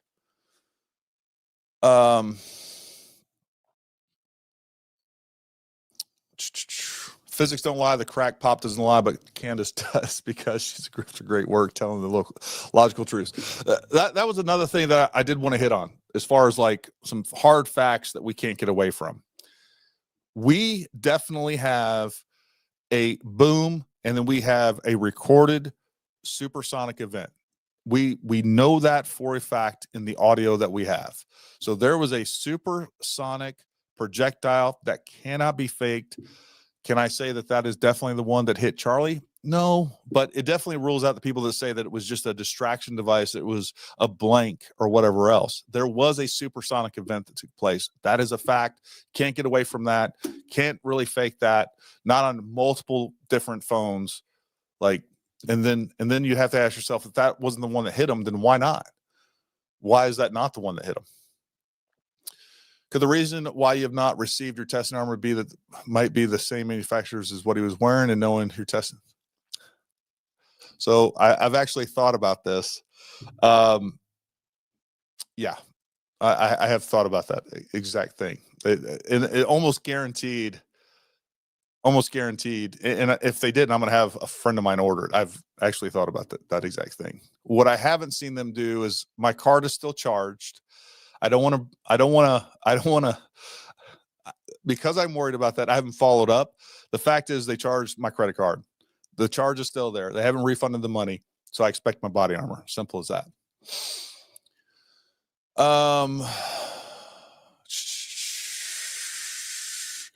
My mouse here is freaking not working on it for me. I don't know why this keeps, here we go. They came back to life. I don't know what's going on with this. Can you explain again how concealing death threats and wearing body armor would affect the life insurance claims? Thanks for the no BS merit-based investigation. You're the best. Thank you, Sylvia. Yeah. So I don't know this for sure. Makes sense to me, right?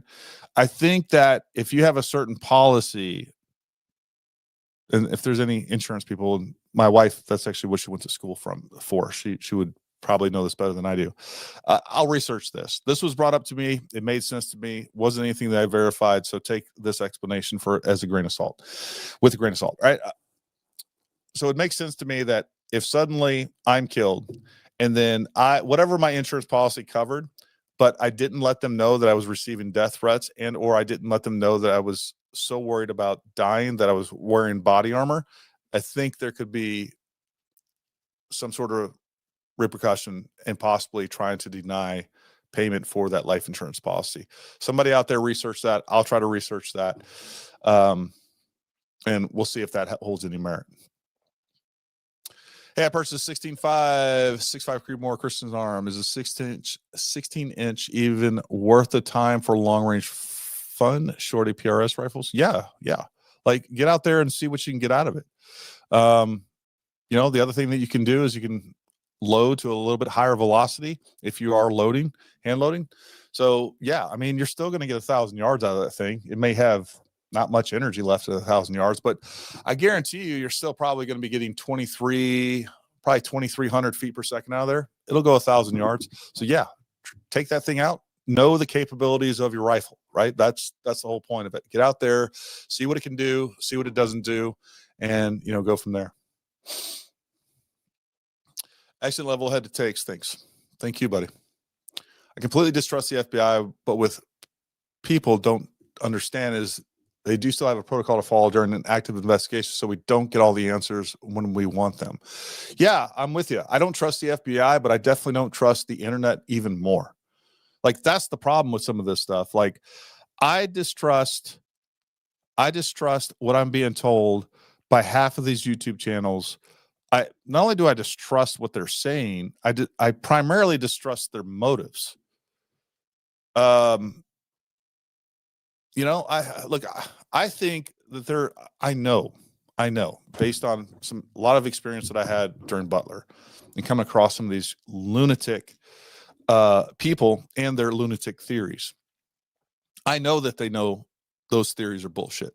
I'm telling you that right now. I know that they know. I know that when they started the theory, they didn't think they had any merit.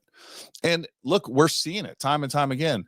We've seen a lack of information from the FBI. No doubt about it. I don't know, and you guys help me out in the comments if you disagree with me. I don't know that we've seen specific deception from them. I wouldn't put it past them. I don't know that we've seen any, like, oh, come to find out that was bullshit. I mean, we had Governor Cox going out and saying that he had disassembled the rifle and then jumped off the roof. That was Governor Cox, and well, that's a whole nother ball of wax, right? That wasn't what the FBI actually stated. But I don't know of anything that I can point to that says, hey, this was clear deception. I can point out dozens of things on the internet that to me is clear deception and clear sensationalism. And we've seen it time and time again. So, like, while the FBI isn't the place to go for answers, I mean, honestly, you know, a lot of channels out there they're not acting in good faith. I mean, it's just a fact.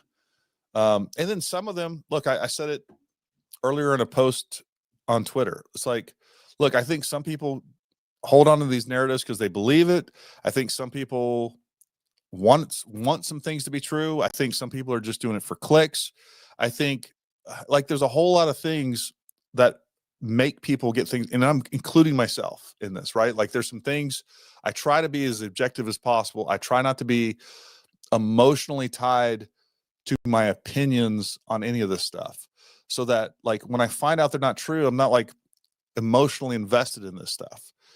And I can jettison those and I can move on to something else. But what I can tell you is anything I'm telling you here, I genuinely believe. And, you know, there's some things I'll speculate on and things that I can point to as far as what I think are facts.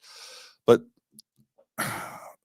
there's definitely more deception going on right now, in my opinion, in the private sector than there is with the FBI.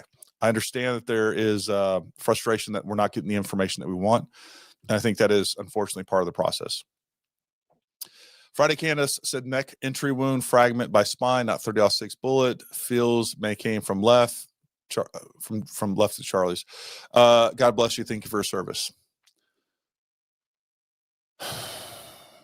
Look, I don't know what to think of Candace right now. I think she says a lot of things that are definitely speculative, without a doubt, as fact. And there's no way for her to know some of these things. I just, you know, I'll leave it at that. Hi, one questionable item in all this I yet to hear a solid explanation for, and won't leave my mind. Who were the security personnel and pastor making those hand gestures into who? I covered this at the beginning. I don't know. Like, I don't know if those were planned. We actually had a guy in the comments. He did a super chat where he said he does static security. I've done static security. Look, just to like keep your mind active, like you move a lot, you do. And I can tell you, I've went back and I looked for some of the similar, you know, just movements and things like that, like from other events, and they exist. Like that guy does like move his sleeves and he straightens out his arms a lot. I do not know if those were nonverbal communication that they agreed to beforehand, or it's just them moving around and doing weird things. As far as Frank Turek goes, I mean, he stated himself, I believe him. I don't know that there's any reason not to believe him. He was like, I just adjusted my hat. Like I was just adjusting my hat, and like You know, I mean, people do these things. And again, when one of these weird events takes place, we take all these random things and we create correlation to an event that doesn't necessarily exist. I can't say any of that with any certainty. I don't know if those were predetermined nonverbal communication. I don't know why that would exist, because they clearly had comms. So, you know, they had earpieces, they had a radio, they can communicate through comms. I don't know if there was additional security personnel. It's very, very normal, just like the Secret Service does. Like, it's very normal to have additional security personnel just kind of walking and meandering through the crowds just to see what's going on within the crowd. Maybe he's communicating with them, and because they can't be on comms, like when you're in the middle of the crowd and the crowd's loud, like just some guy that's like, hey, look out for this guy, right? Like, you're not going to be on the radio. So maybe there's some sort of hand gestures going on there. Fact is, I don't know. It's all speculation on my part. I just don't know. And no one else does either, other than them. Lance material witness is missing. I'm sure he will testify against Tyler when the official court date comes out. Look, Lance is not missing. He's either in protective custody or just in custody, I think, but he is not missing. The FBI knows exactly where he's at. I don't know if there's been any movement on Tyler's parents. I don't know where they're at. I don't know if there's been any reports where they're at, but I guarantee you, like, Lance isn't missing. We may not know where he's at. That doesn't make he's missing. The FBI knows exactly where he's at. And so does Utah law enforcement as well. I just tagged on X, had only tagged you on YouTube. Thank you, Bluebird. I would definitely check that out. Candace's last video says front, then his neck stopped. Did you see the video? She says 100% confirmed. What round do you think it was? He was shot close. I don't think he was shot close. I'll have to watch the video to give you give a comment that's worth making, to address what you're saying. I think that I think I pretty much know that she thinks apparently that it came from the left-hand side, from what I gather just peripherally of some different things that she said. Like, I don't know, man. I want to be as charitable as I can. I don't know. What are your thoughts on Charlie's survivability with different types of body armor if the bullet went straight to his chest and hadn't deflected? Also, have you ever deployed to Eastern Europe? Have I deployed to Eastern Europe? No, I haven't been to Eastern Europe. Don't believe I have. I'm trying to think. I think I've been to like 30 something countries. I don't know, mostly in the Middle East, a lot in South America. I don't think I've been to Eastern Europe. I mean, I've been there. I've flown through there, but haven't spent any time there. All right. So different types of body armor if the bullet went straight to his chest and hadn't deflected. So if he was wearing if he had been wearing a composite body armor, I have some over there. And I have one at the shop that I have like 30 rounds in, some 9mm, some 5.56, and some green tip 5.56. I think I have like 10 rounds. Like, that stuff absorbs those rounds. It doesn't deflect. Everybody keeps saying, I have videos. Again, I've been meaning to put it together. It's like one of the first videos I ever made where I was going to put on YouTube, like way back when. It never made it. But I have a bunch of pictures, a bunch of videos of different body armor that I was testing for exactly this, shooting at angles. Everybody doesn't realize that ceramic body armor deflects just as bad as metallic body armor, just as bad. That new composite body armor does a pretty significant job, but the problem is that stuff is thick. Now, they do make a thinner version of those that is actually level 3, which will stop up to 7.62, even 308. Most likely would stop 30-06. It's very thin, but the thinner you make that stuff, they've compressed it, it's more likely to deflect, right? It doesn't have the thickness to absorb those rounds. So, and some of that stuff, if you don't stop it, it's going to deflect. Well, even if you stop it, if there's any angle involved, it's going to deflect some. I don't think that let's say exactly what my theory is true, that the body armor deflected. and hit him where it hit him. I don't think that would have saved his life. I don't think that the body armor, if it existed, contributed. I think where he was shot, like, it looks to me like he was shot right about here.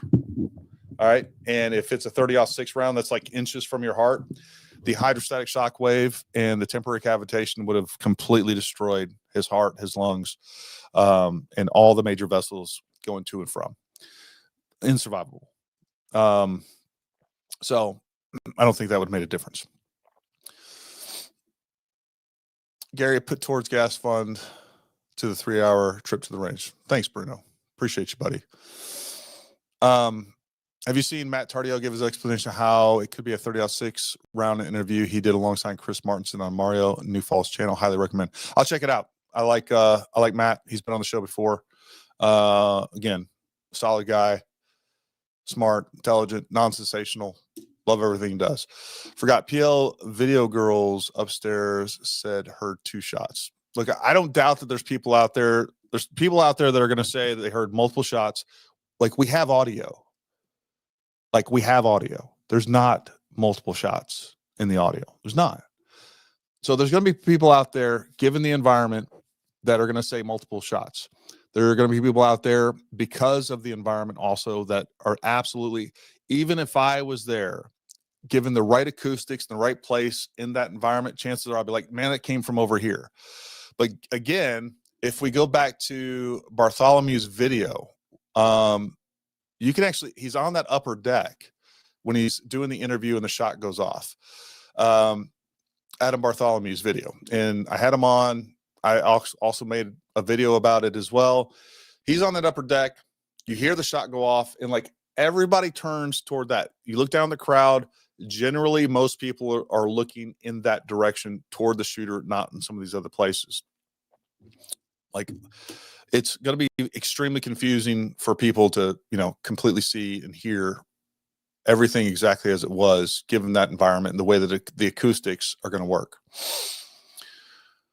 No autopsy leaked out, LOL. Only family and prosecutors have it. Now the actual round has the extracted ammo will be the prosecutors will have as the extracted ammo. Not quite sure what you mean. I agree that the family has that information, and that's where I think that ultimately Andrew Covelt got it from. I'm sure he got it from Erica. People are asking about the bullet. All right, 100% what they're going to be able to do with the bullet. I don't know how much of it. Well, let's talk about how they match bullets to rifles. Again, these are just facts. Typically, if we're going to match a bullet to a firearm, there's a couple things that are going to go on. Number one, if it is a spent shell casing, there are ways that they can take that spent shell casing and they can match it to a firearm. So we can figure out whether or not that spent shell casing, firing pin, and everything else. There's some really good forensic data that we can get off that stuff, 100%. Also, every time that you load a round in there, like there's also going to be metallurgy transfer that's going to take place. So now they're going to do a metallurgic test to see if even the brass, which is going to have its own unique blend from batch, like from ammo lot to ammo lot, they're going to be able to match that specifically with the ammo that we also found. The other way that they're going to match a projectile to a firearm is because of the rifling. It's going to put basically very unique characteristics onto that projectile. Now, they can only do that if there's enough of that bullet left to be able to identify that it came specifically from that gun. With that being said, what they will also be able to do, if that's not possible, what they will be able to do again is be able to make a metallurgical match between whatever they find in Charlie to the rest of the projectiles that they do have. That, again, there's good evidence that they have, again, same projectile, same ammo. They'll be able to match that one to the other. For those of you out there that think that the federal government has set this whole thing up, they're behind it. Of course, they're going to come back with it's a match, right? So I don't know how to get around that hurdle. Do you know how close you would have to be the path of the bullet to hear the whistle as it goes by? You don't really hear a whistle. All right, you're going to hear a pop, Chris. I've had rounds go right by my head. All right, you hear that supersonic. You don't feel it. You don't like hear it has a pop. It's a supersonic crack is what it is, and you feel the sound. Like you can. I've had rounds like where I still heard it. It was further away, but like I've had rounds so close that I feel that sonic crack. Like oh, and there is no. In one of the first videos, I think the second video that I put out, I showed that there's guys shooting 50 cal rounds like this close to flour, like baking flour. There's no like aerodynamic wake that comes off that bullet that's going to displace it. I know people were saying, hey, it was just air turbulence caused by the round that made his shirt fly up. Like that's not a thing. It's not what people think. But you don't hear it whistle. Did you see the video of the guy asking the question, practicing his reaction when Charlie? That was brought up earlier. I haven't seen that clip. I know what clip you're talking about. I haven't had a chance to watch it. I literally saw that like an hour ago when I was going through some materials here. New listener here, thank you for your evidence-based information. Checked out your site for trauma training. When will they be available? Those are going to be right now. We're in the middle of some things going on. We have some personal. Normally, we would have several of those. We would have several of those listed for the winter. We got some family health issues going on that I haven't put those up. I'll just leave it like that. There's some things that, yeah. So anyways, we got some family health issues that I'm kind of waiting. We will definitely have some trauma courses no later than the spring, and I hope to be early. I like to actually load those up during the winter. We're actually not doing a lot of shooting and things like that. Not a lot of, people don't like to come out and shoot in the snow. People aren't hard anymore. So I like to have most of those courses. The majority of that course is done indoors. So it's a great course to have in the winter. I will try to get some up as soon as possible. The other thing I definitely recommend, folks, if you go down to the link or the description below, you can sign up for our newsletter. So whether it be stuff about current events or whether it be about courses, like that's how we communicate to our training clients and everybody else. Go sign up. It's a free newsletter. I don't spam you. I don't sell your information or anything like that. I literally write one probably once every 3 months. So only when we have something super relevant. I know this is off the rails probably, but don't think has been said before. But did he ever have any surgeries? Did he have any metal in him? Just wondering. That has come up quite a bit. I don't think that there's any indication that he had any, he had any metal in him. All right.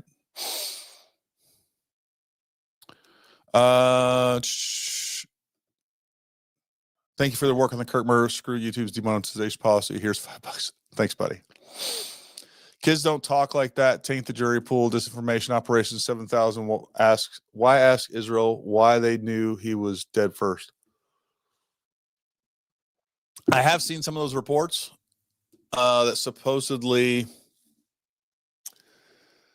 said that Israel knew first. I'll be honest with you, I haven't pursued those enough, and I probably should.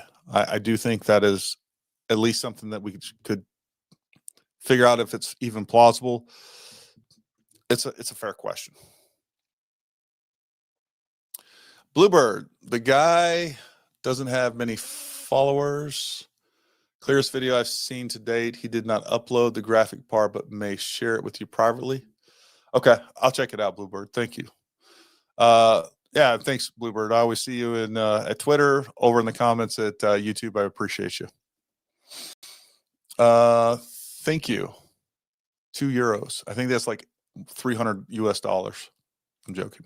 State investigation not fed. FBI said, yeah, I know, but I guarantee you most of the forensics are going to be done by the FBI. That's what I'm talking about. Love your show. Thank you, Amanda. Very kind of you. I listen to Candace Owens every day, and she constantly says she doesn't put out info that she can't verify. She doesn't do it for clicks. I feel like I've seen some info that I don't think she can clarify. Look, here's what I want to be able to do. I'll just tell you right now, there's some things that Candace has said that I don't find credible. I know there's lots of folks out there, and look, I think generally speaking, Candace and us, we're all on the same team. I don't know what Candace's motivations are. Look, I mean, her husband is like a multi-millionaire. I mean, she doesn't need money. So, you know, I don't know what it is. I'll just say this. I disagree with some of her assessments. And I don't think that she has some of the proof that she says she does. Or, you know, what she would consider proof, I would disagree with it as being proof. She may think that she has proof, right? But I would disagree with what she's calling proof, like I do with a lot of people. Like, bro, I don't see that as proof or evidence of, like, it's not super solid. That's how I perceive some of this stuff. With your knowledge and expertise is the reason why you're the only one I watch and trust, because you're okay with admitting if you get something wrong. Thank you, Michelle. I am okay with admitting if I get something wrong. The left is helping proliferate these conspiracies after seeing info on Tyler Robinson. Also, their embarrassing initial reaction. I agree with that. Look, there is, I definitely, and I've seen it in my comments, folks. I've seen leftists say, ha ha, like, I think some of the stuff we're getting played. Like, that's just a fact. I think some of the stuff we're getting played. And I do think that some of these things are being put out in some of these videos and some of these doctored photos and like the context of certain things. I think one of the most deceptive yet effective pieces of disinformation that's been put out was the picture of the guy, the security guy that everybody's saying is smiling while he's working on Charlie. If you think he was smiling, like, take a minute, take a break, for like, rinse that out of your brain for just a moment, and then watch the video. Like, he is clearly in a panic. I'm sure at some point in this podcast, I'm sure I smiled, but I'm sure at some point in this podcast, I've made facial expressions that if you took a snapshot of, you could attribute to whatever. Like, you could meme it up, right? Gary was looking stupid here. He made this face. He was saying whatever. And you can turn that into whatever. Like, that's how propaganda works. You take a little bit of truth and you throw it out there. Number one, you'd almost have to be going frame by frame by frame by frame to ever even get that. I honestly don't even know exactly where it comes from. But the fact is, when you just watch the video, there is no way that you can juxtapose those two things and look at his actions, look at his body language, and then say, hey, that guy was smiling while he was doing this. Like, to me, it looks like a grimace to begin with. Like, he's like, oh. And, you know, dudes make all kinds of weird facial features. Like, but I think it was so dishonest, and unfortunately it's so effective, because I see how effective some of these things are just by the comments down, you know, from my videos. Like, please explain to me while he was smiling. Like, bro, watch the video. I don't see anywhere where he's actually smiling, not once. He definitely doesn't look happy. Like, you know, I've seen all the things where it's like, those guys were like, people believe they were robbing Charlie behind there. Like, people believe that, like, and doing all kinds of, like, seeing another one, like, oh, they were stealing his organs. Like, oh my God, dude.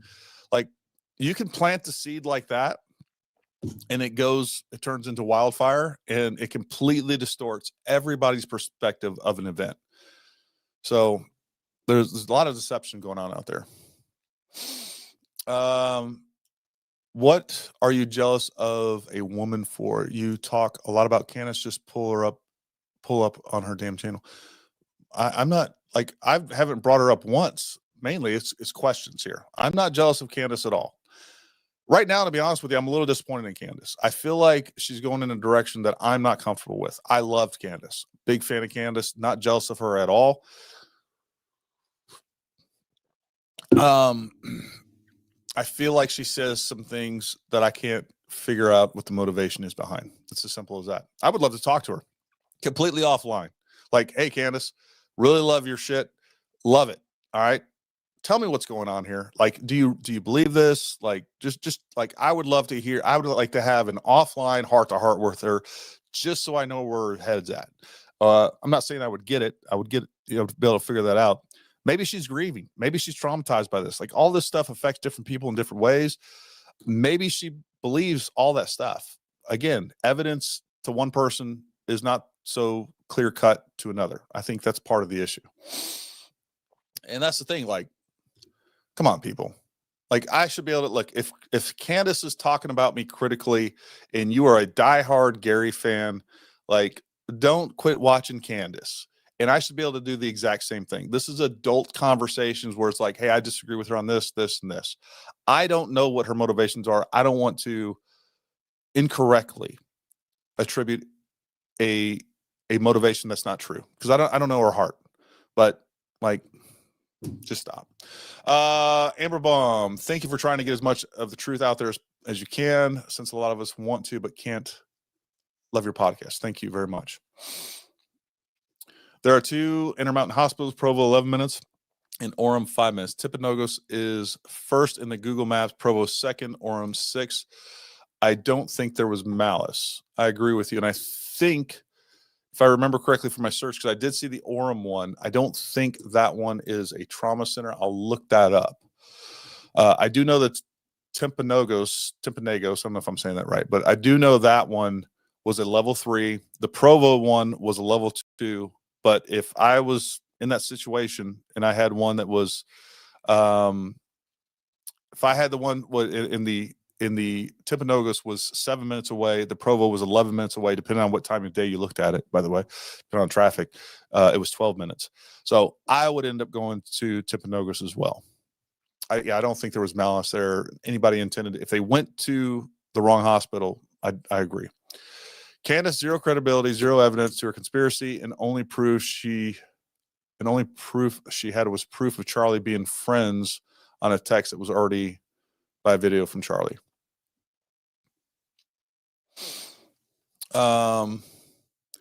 Just what I can do to help with your trip to Utah. Governor Cox has established back, replace the X with COK. I love what you're doing to keep up the great work. Thank you. Odorized Ramblings. Thank you very much.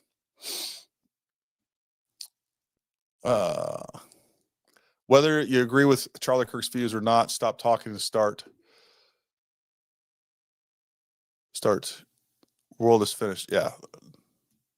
If you stop talking and start shooting, prove me wrong, says it all for me. Thank you, Gary. Great job. I agree. Like we communicate more today than ever before with more people than we've ever communicated with before. We communicate less effectively than ever, and we do it. And I am guilty of this as anybody, probably worse than most people. Like, you know what? The dismissive and disrespectful way that we communicate with people online, like, we need to change that. The way that we communicate with people that we disagree with. And look, both sides do it. I will tell you right now, the left is much worse. They're the ones that want to cut you off. Like, conservatives just don't typically do that. Like, I had some super left-wing friends and family, by the way, super liberal family members. I would never consider cutting them off, not talking to them because of their politics. I just wouldn't. And I think most conservatives, I know I'm making general stereotypical statements here, that is commonplace on the left. And I am imploring my fellow Americans that completely disagree with me on the other side of the aisle, right? We completely disagree on all our politics. Like, we got to start figuring out how to see each other as human again, not as the enemy again, so we can talk these out. Because a lot of these disagreements, I do have a hard time seeing how some of them are reconcilable. Like, but the left has gotten so far out there that it is much tougher to bridge that gap, I think, and again, I don't even know if I'm a conservative, or I don't know what box to put me in, right? Whether it's a conservative, libertarian, I'm somewhere in there, constitutionalist, traditional American. I don't know, because there are conservatives that I don't necessarily want to associate with. There's definitely most Republicans when it comes to our elected officials I don't want to be associated with whatsoever. Some things on the libertarian side give me the ick. I don't know, but we got to start being able to talk to each other more effectively, and most importantly, just see each other as human beings again, and because that's a real problem. And this is the thing, like the crazy thing about the Charlie Kirk incident is it's fractured the right even more. This should be something that has brought us together, but it's not, right? Like there's many people in my comments that hate me because I said something they disagree with. There's hard concern, like 99.9% of what we agree on, of what we believe we agree on. But because I'm like, man, I just don't think there's a second shooter.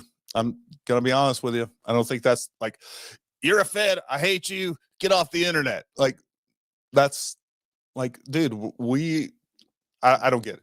And that's what we're seeing on the left. And then there is this weird anti-Semitic thing that's happening on the right that I'm completely not only uncomfortable with, it's wrong, right? Like, it's fine. Israel's a problem. Like, I think the United States is broke. We got to quit funding all of these countries, all of these programs. If Israel can't survive on their own at this point, then they're not a real country. I'm fine with that. Like, I do want to maintain them. I do think that they are a good strategic ally, right? Like, so we need to keep that. But I do think we've gone a little bit overboard with some of this stuff. I do have a problem with the way they've prosecuted the war in Gaza. I think they've gone a little far on that. Lots of mistakes that can be pointed out. But there's also a huge case to be made, and I would fundamentally, like, there's a real problem with what happened on October 7th too. And like, there has to be something to give on either side. And there's a lot of blame that needs to be put down appropriately on both those sides. It's an issue. So my point is like, of course we can criticize Israel. Of course we can criticize Bibi Netanyahu and the Israeli government. Like, but I am pretty much disgusted by some of the anti-Semitic stuff that are coming out of people supposedly on the conservative side. And that's the one thing that's the one thing that liberals and, supposed Republicans or whatever box you want to put them in kind of agree on, is like, Israel and the Jews are all the problems. Like, just stop. Got to get away from that. Much respect for you in the world of speculation and changing opinions. You remain steadfast, professional. Where others are willows, you're an oak. I'd love the knife for my dad for Christmas. Corey. You know what, Corey? Done. All right. I like that message. Corey, send me an email to DLPodcast at ParamountTactical.com. I'm going to give you the knife since you're giving it to your dad. All right. We got one Streamlight left to give. Maybe I'll do my wife will love it. I'm going to do a giveaway every podcast just because it's fun. We need to get to 300,000, folks. We're going to go big. We're going to go like 10 grand of giveaways at 300,000. All right. So to recap, with the composite most advanced vest, shot absorbed by the vest, the bullet would destroy his organs and he wouldn't have survived. Shot vest, the bullet would destroy his. No. With the advanced composite vest, he would have lived. He wouldn't have destroyed his organs. Sorry if I wasn't clear on that. I had to put down my 13-year-old German Shepherd Husky. I've since had 8 weeks old today. Can chat give us some cheese or duck emojis? Show respect for my fallen best friend, Roscoe P. Coltrane. If you guys don't know, you guys hook Corn Pop's Revenge up in there. Man, earlier this year, we lost our dog, Aries. And look, I've always taken this like non-emotional approach to pets. We're like, this is a dog, and Aries specifically was a guard dog, right? So he was a Cane Corso. Spent so much time training this dog, just the best dog ever. And anyways, long story short, he started having some seizures and they got worse and worse. And just unfortunately, he passed. Man, I mean, I didn't think I had, I was a wreck. And I still am even thinking about it. But man, it's crazy how these pets get their hooks in us. We just got a new dog, Magnus, also a Cane Corso. Beautiful dog. He's still having some problems right now. He is not as amenable to training as Aries was, for sure. Vod King, I'm supporting because your work refutes conspiracy nonsense. Gray Hughes does excellent work as well. Have you considered a collab with him? I just talked to Gray Hughes on the phone the other day. We've had him on the show multiple times. Vod King, you gotta stay in touch, bro. You gotta pay attention a little bit more. I love Gray Hughes. He does some the best work of putting timelines together and stringing all that stuff together. And he's another person that I reached out to when it came to going to Utah. There's some things I was like, hey, tell me what information you want. We talked about actually linking up, and he may end up coming out there. I'm not sure, but I think his work is great. Almost skipped you, Half Acres Pasture. I have some medical insight if we can get on a call offline. Absolutely. Actually, DM me on X. All right. And we'll set up a call. Would love to hear your insight on that. Prayers for your family. Health issues will be fine. That your health issues will be fine. Thank you. I appreciate that. The FBI has rooftop footage, which covers the entire roof, including the area where the alleged shot occurred. The FBI needs to release the complete unedited footage. Until then, I'm skeptical.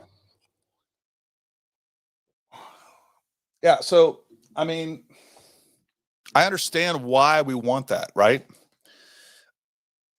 I don't think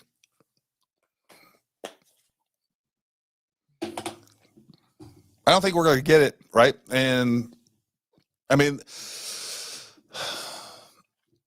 look, if you're on the jury and you get that footage and you get other pictures, like I don't think we've definitely not seen all the footage of even Tyler walking around, right?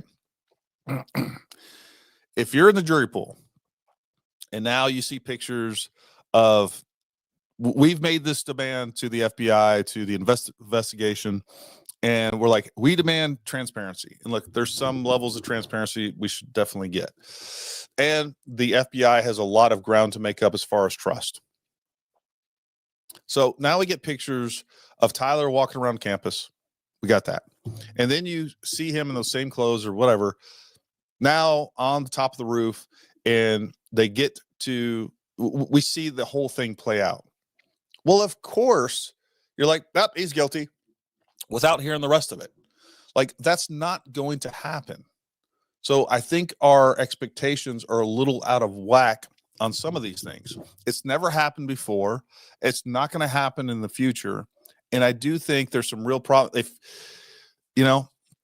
I think there's some real problems with that when it comes to, not only that, I think it's a constitutional violation. So there's that.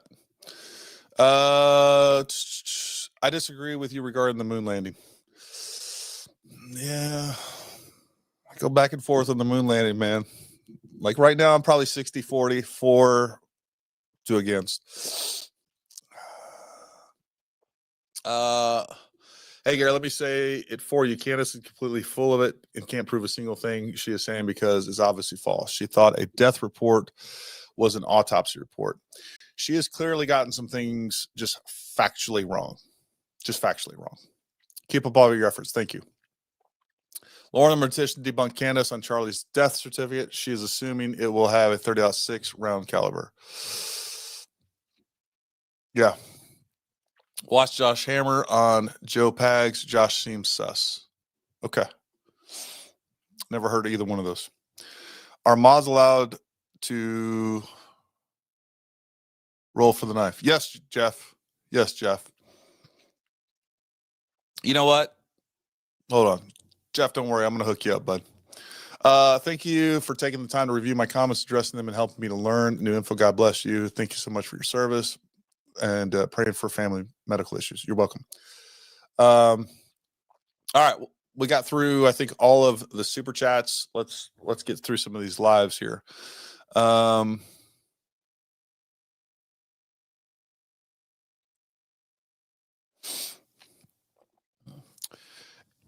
Andy wonders if he's paying attention to Rumble or just CommiTube. So I was just paying attention to. All right, just so you guys know, and it doesn't matter because I'll have to repeat this again on the next one because it'll be different people on the next one. But the way this works, I can either see the super chats or I can see the lives. I can't see them both at the same time. So I will definitely try to get some. Look, here's the problem with Rumble, folks. Rumble, I get 1/1000th, like literally. Let's see. Let me just look at my last videos here. Problem with Rumble is I can go to the edge of the cliff in Grand Canyon. And I can shout whatever I'm going to say, and more people will hear me about that than on Rumble. And I wish that wasn't the case, because I agree. I absolutely hate the fact that we get so much censorship on YouTube. With that being said, Rumble has some issues. It has some visibility issues. It has uploading issues. It takes me like literally 6 or 7 times longer to upload a video on Rumble. And then what'll happen is sometime it'll just like stop, and then and then just goes away, and I have to re-upload, go through everything, fill out the description, all the stuff. It's not that big of a deal, but it's kind of a pain in the butt, right? The other thing is I have no way to get paid from Rumble. And I don't really care about that, but what matters to me most is the views. Like,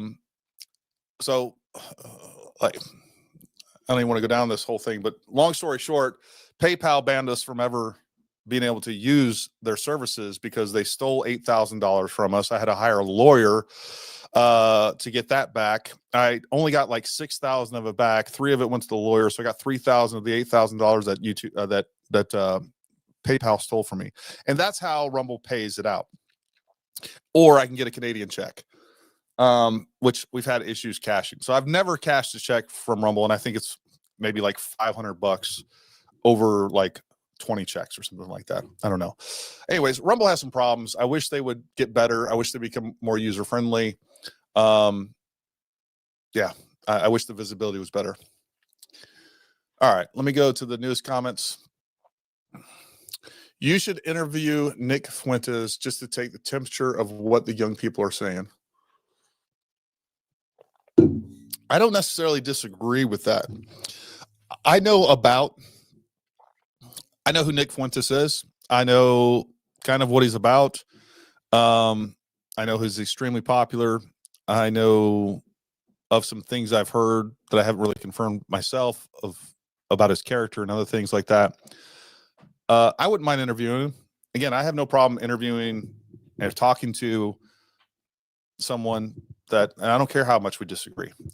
So I don't have an issue with that. I agree. I need to pay attention to what kind of some of the information he's putting out. 100%. Let's see. We got a couple more super chats here. All right. I will say, going back to live real quick, I'm just going to do this. Odorized ramblings. All right. I'm going to give you, let me see if I can pull up your thing here. No, I can't. Anyways, Odorized ramblings. I'm giving you the stream light. All right. You hooked us up tonight. You took care of us. I'm going to take care of you.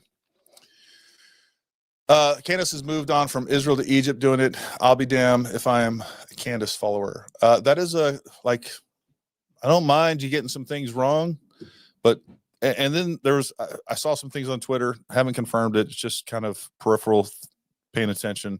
Apparently she got some of the flight times wrong, incorrect because of UTC versus Mountain Time and some other things. I'll look more into that.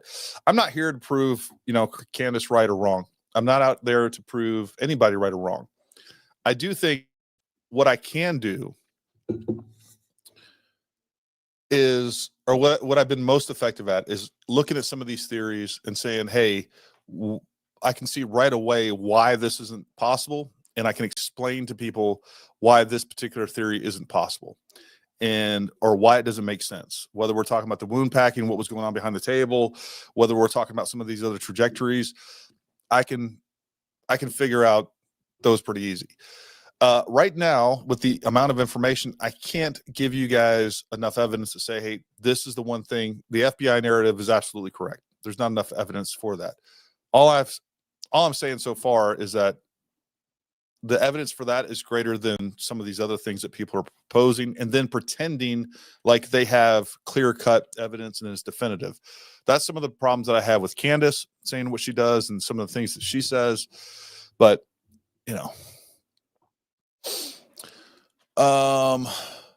Candace is going on information from sources she has. When she's wrong, it's beneficial because people come together to prove her wrong. Decentralized investigation. I think that's a really good point. That's my goal, right? Whether it's, teaming up with Chris Martenson, teaming up with some other people out there, Gray Hughes, whatever else. Like, there's things that I disagree with on Gray Hughes. There's just things I disagree with Chris Martenson. But these are people that I've found that I believe that are generally acting in good faith, and we can feed off one another, right? And we can have this collaborative effort to get to the truth. And Chris can critique the things that I say, and I'm not going to take offense to it. I can critique the things that he says. He's not going to take offense to it. Iron sharpens iron. We should be able to take some criticism and be able to look at what's being said and assess it and give that person some feedback. Hey, I don't think you're right, and here's why. And if there's a rebuttal that's needed, guess what? We can get on the phone. We can do a live stream together. We can have a discussion. I plan on next Wednesday. I plan on having Chris Martenson on next Wednesday. Just so you guys have a heads up. I think it'll be an interesting discussion.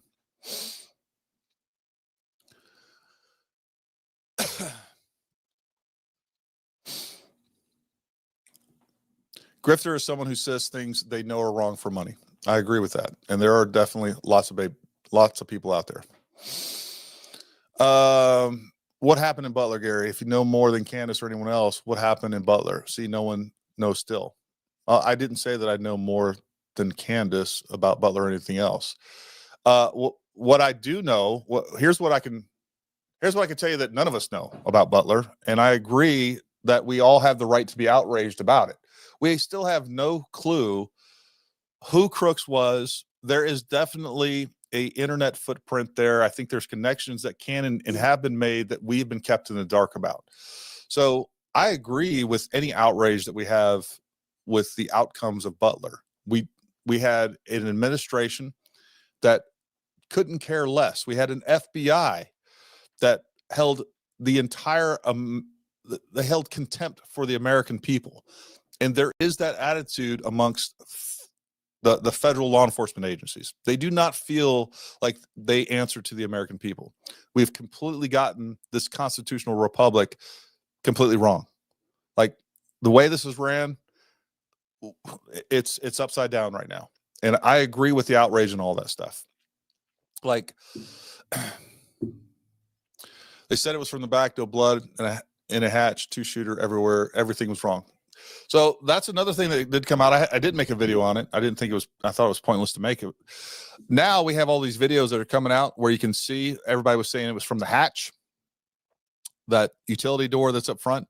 Like, just so you guys know, there's a bunch of new video. I think I posted on X, I'm not sure, but that was in front of his table the entire time. So that opening was visible to the crowd the entire time. So the idea that thing popped open and, some little miniature sniper jumped out, like, pow, like, it wasn't a thing. Like, they've gotten a lot of things wrong with this. There's no doubt about it.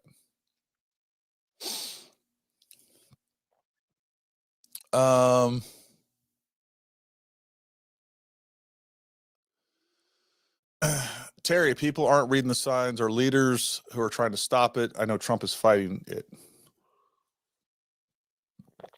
I don't know exactly what you mean, Terry. I'm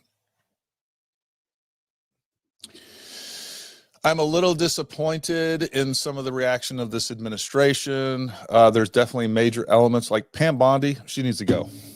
I think I don't think she's an effective attorney general. I really like what Pete Hegseth is doing. I have some problems. I don't think that Dan Bongino and the FBI in general, I think Kash Patel, I think there's some problems there. I don't think they're not meeting my expectations. I'll put it there. And quite frankly, there's a lot of elements that Trump. I'm so glad he's president. I don't feel like he's getting as much done as he should be, right? And maybe that's my expectations were higher than they should be. Definitely much better than the Biden administration. I'll just say that.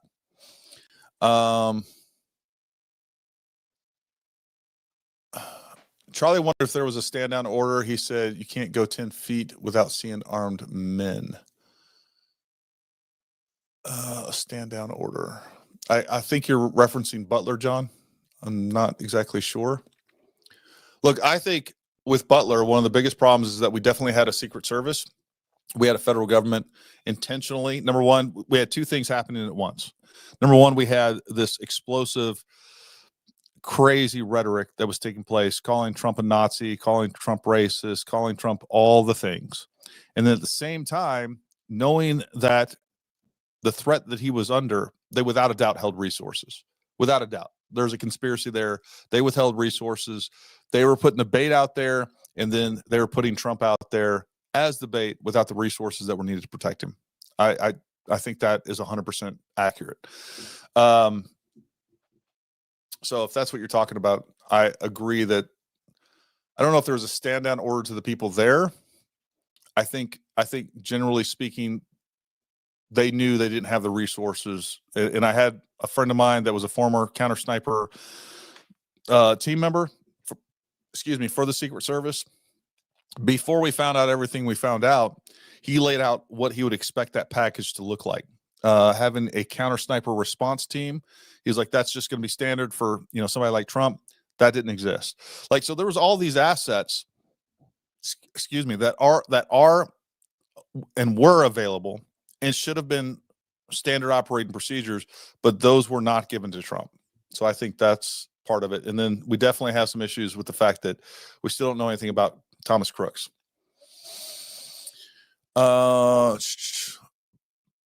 Please don't send me a knife. I'm in the UK and our tyrannical communist 1984 government will raid my house. Do you sell? We sell sporks. Thank you again, Gary. You should have my info from a recent order, or I can send another email. I'll talk to Summer. Summer will know. Candace has receipts. We'll see. If she does, look, what I'm tempted to do is go back and look at all the claims that she's made, and then maybe a couple weeks from now, I'll take a look at the receipts that she either does or doesn't provide, right? I think that would be a fair assessment. I don't know if I'll do that or not. Some of that is just going to cause more division. And I don't want to be guilty of causing more division in this. I don't see the point. Good on you for not jumping into conclusions. Only thing I'm sure of is that it is for sure a cover-up. Okay. Check mail from Surf Goose for old 30-06 ammo offer. I will. Thank you. I'm still, folks, I'm like hundreds and hundreds of emails behind. I'll go through. I appreciate everybody sending me information and all the other stuff, but it's taken me it was funny because I was talking to somebody about going out to Utah and they were like, are you bringing your crew? I'm like, bro, you're talking to the crew. I am the crew.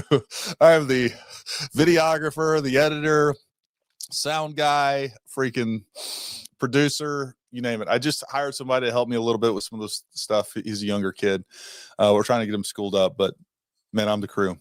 I appreciate the medical info you put out. Well-trained medical people don't come out covered in blood. Poorly trained people do. Keep it up, man. Agreed. I was referring to October 7th attack in Israel. I already forgot what you said, John. Let me go back up here and refresh my memory. Charlie had wondered if there was a stand-in, or he said you can't get to. Look, I think some of those questions regarding October 7th are valid. I don't know the answer to them. I don't know. We covered that one. I think someone time traveled and saved Trump for the butterfly effect Charlie took. The butterfly effect took Charlie. I appreciate, got that one. I'm only a high school graduate working for DPS with hand-on experience investigating gunshot wounds versus Candace.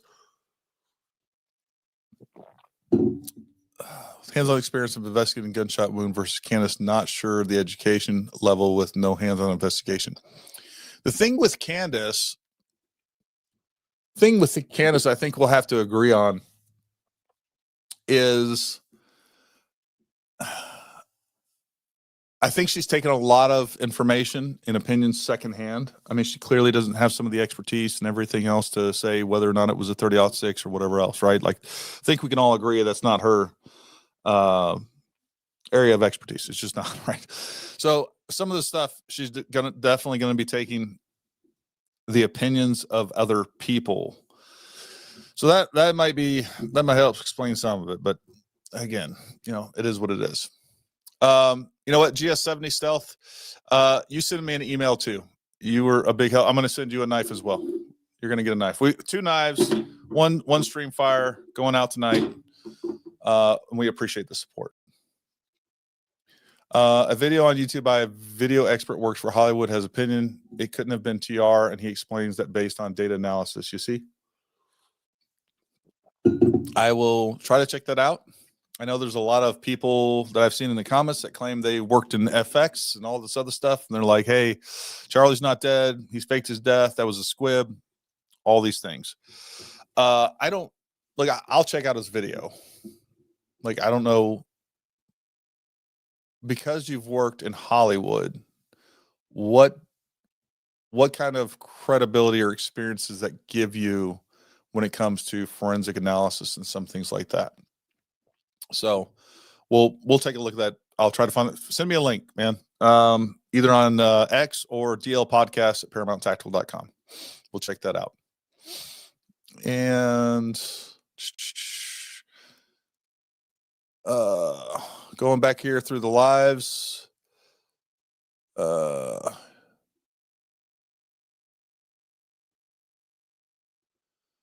Aaron says she actually is presenting facts and nothing more. Aaron, I just have to disagree with you on that. I mean, I've definitely presented things other than facts. I've speculated even tonight, right? So whether it was implicit or explicit, I watched several of her videos. And to me, the implicit, and I felt pretty explicit path that she was taking was that she was saying that Israel, she talked about the Charlie Kirk text. She talks about a lot of other things. Like, she was implicating Israel for sure. She does seem to have moved on from that. So if that's true and you present some facts, like, you can present those text messages, right? But then if you add a bunch of editorial information in between there and kind of like mold that into a narrative, then you've done more than just present facts. You've added a lot of your own opinion and your own speculation, and you're guiding people along this road that wasn't there before or wouldn't exist if we just stuck to facts. And I don't have a problem with that necessarily, but then don't say I just present facts, because I sure don't just present facts. I haven't seen anybody on any of this stuff only present facts. Like, that's just factually unfactual, right? I mean, I don't know what else to say. Like, nobody has just presented facts. I haven't just presented facts. There's definitely a lot of information that she's added to it that is opinion. And that's the problem that I have, is like, I haven't seen a lot of delineation between, hey, and she makes a lot of kind of rhetorical statements. Well, what does that mean? Like, she does that a lot. Like, oh, look, there's one country I know that's, no longer invested in Charlie. What does that mean? Like, come on. Like, let's just be intellectually honest here.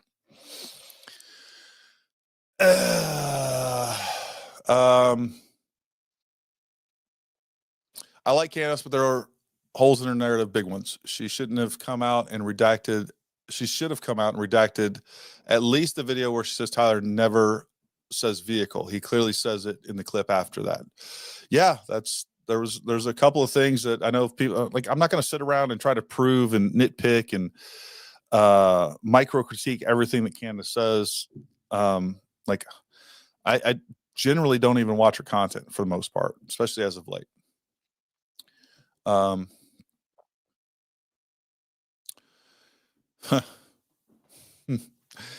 Oh, I'm very familiar with this guy. No, I'm not checking him out. He's probably going to end up in a lawsuit with old Gary Melton.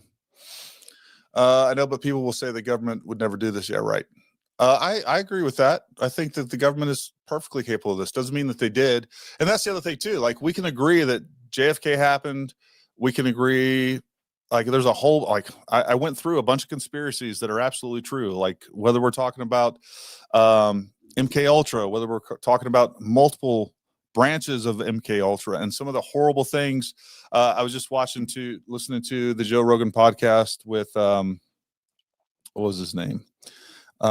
He was involved in the torture program.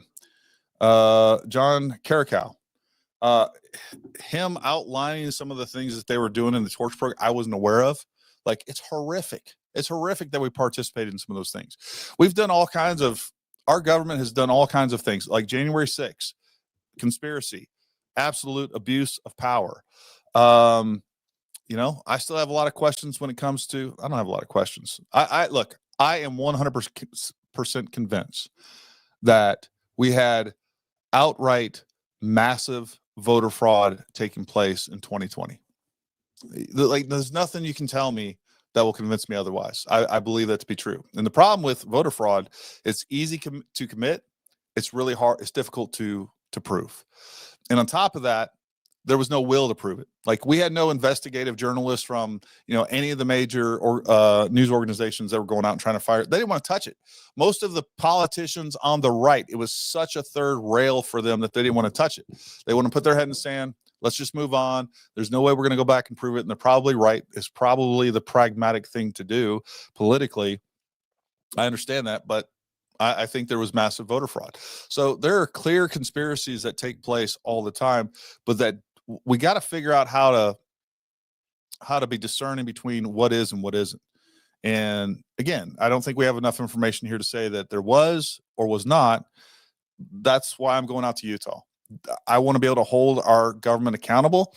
And I also want to, like, hey, if the Cash Patel FBI is doing a good job and they're not being crooked and they're not lying to us, then we need to, like, prove at least one time they got this right? Like, we can go there, we can figure some things out. We have what's left over. If they lied to us, chances are we'll find out. If they're telling us the truth, chances are we can confirm that.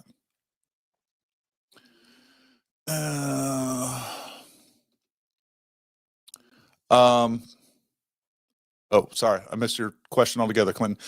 Don't you think the wound pattern is more consistent with an air gun? No, I don't. Not even close. I don't think nothing is consistent with an air gun. The amount of force and I looked this up the other day. A 30 caliber air gun. I forgot what the average velocity was, but it comes down around 79 joules with a 30 cal. You can get more with 50 cal. 79 joules, 200 joules is what we consider lethal. Now, not to say that you can't kill someone with 79 joules, right? And I think that was directly addressing a certain person's theories that were saying that round was going 500 feet per second. But nothing, look, I'm familiar with air guns. Number one, air guns are bigger than, like, an air gun is this big. Like, you have to have the capacity to be able to have the pressurized air. The other thing is they're freaking loud. Like, number one, I can get a real gun in a smaller package.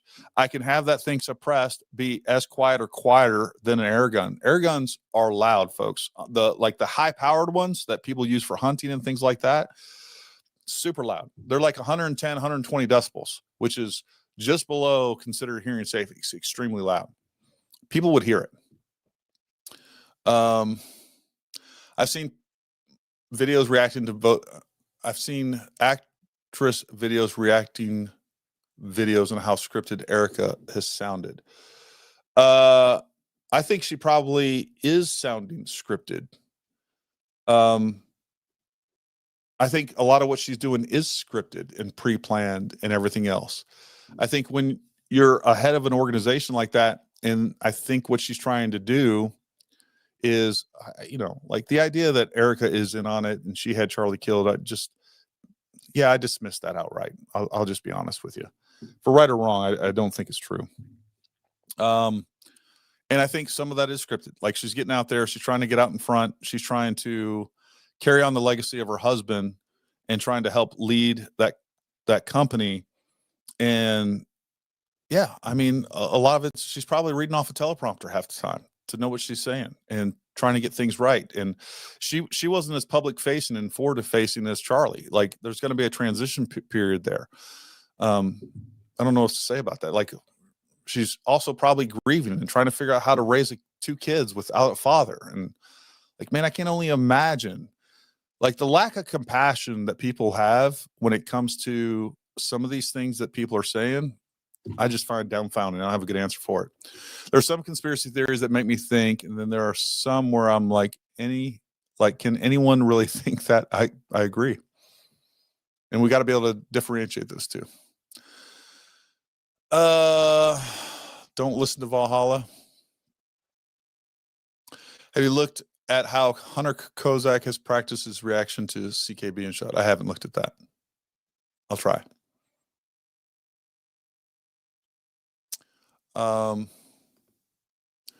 Candace's misguided hatred will ensure victory for Tyler's defense team as she continues to taint the jury pool. Spoiler, she is CK's betrayer.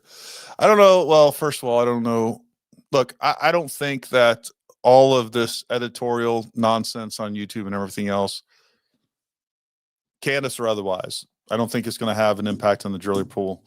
I know those of you watching this, and clearly lots of other Americans, like, you'd be surprised what percentage of Americans, A, don't even know who Candace is, 2, don't watch Candace. You know, I think you'd be, we're kind of in a hyper vigilant or hyper focused bubble on some of these things. I don't think that is indicative to the rest of the country. TR is Tyler Robinson.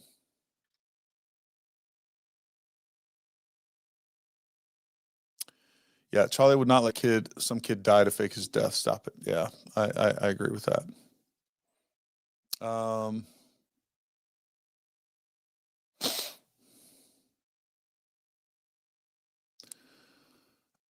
I am a pretty liberal woman in my 40s and truly love your videos. I find your commentary and approach balanced and nuanced. Thank you. Well, I appreciate that. And you know what? I appreciate that you watch us, even though that we, probably differ on a lot of things politically. That's awesome. And I think that's what should be happening in America. Canada needs help from gun YouTubers like you. Corey Snow, thank you very much. Always on empty super sticker. Thank you very much. Appreciate that. Thoughts on non-lethal self-defense like Birna? I think that if you're going to use some sort of pepper spray or something like that, it's okay.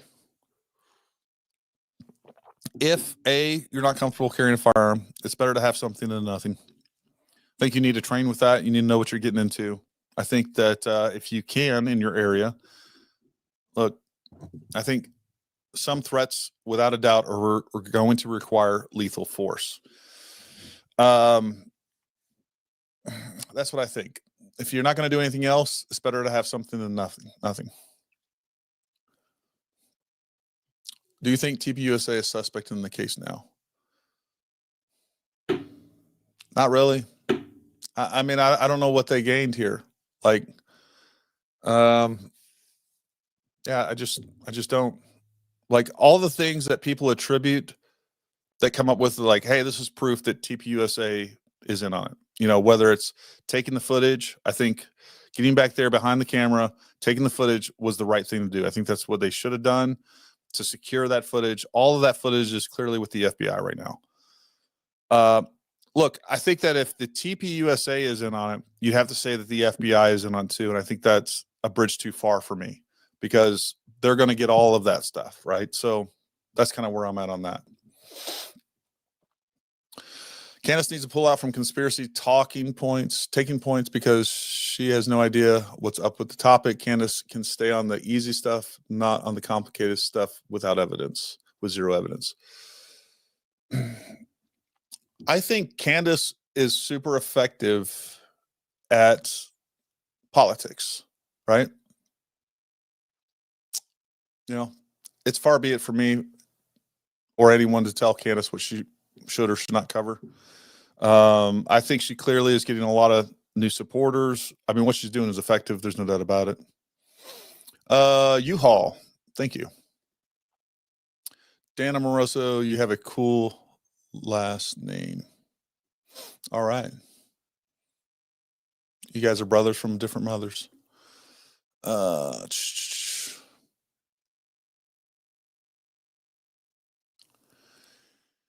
Yeah, I agree with this. TPUSA lost way more than they ever gained.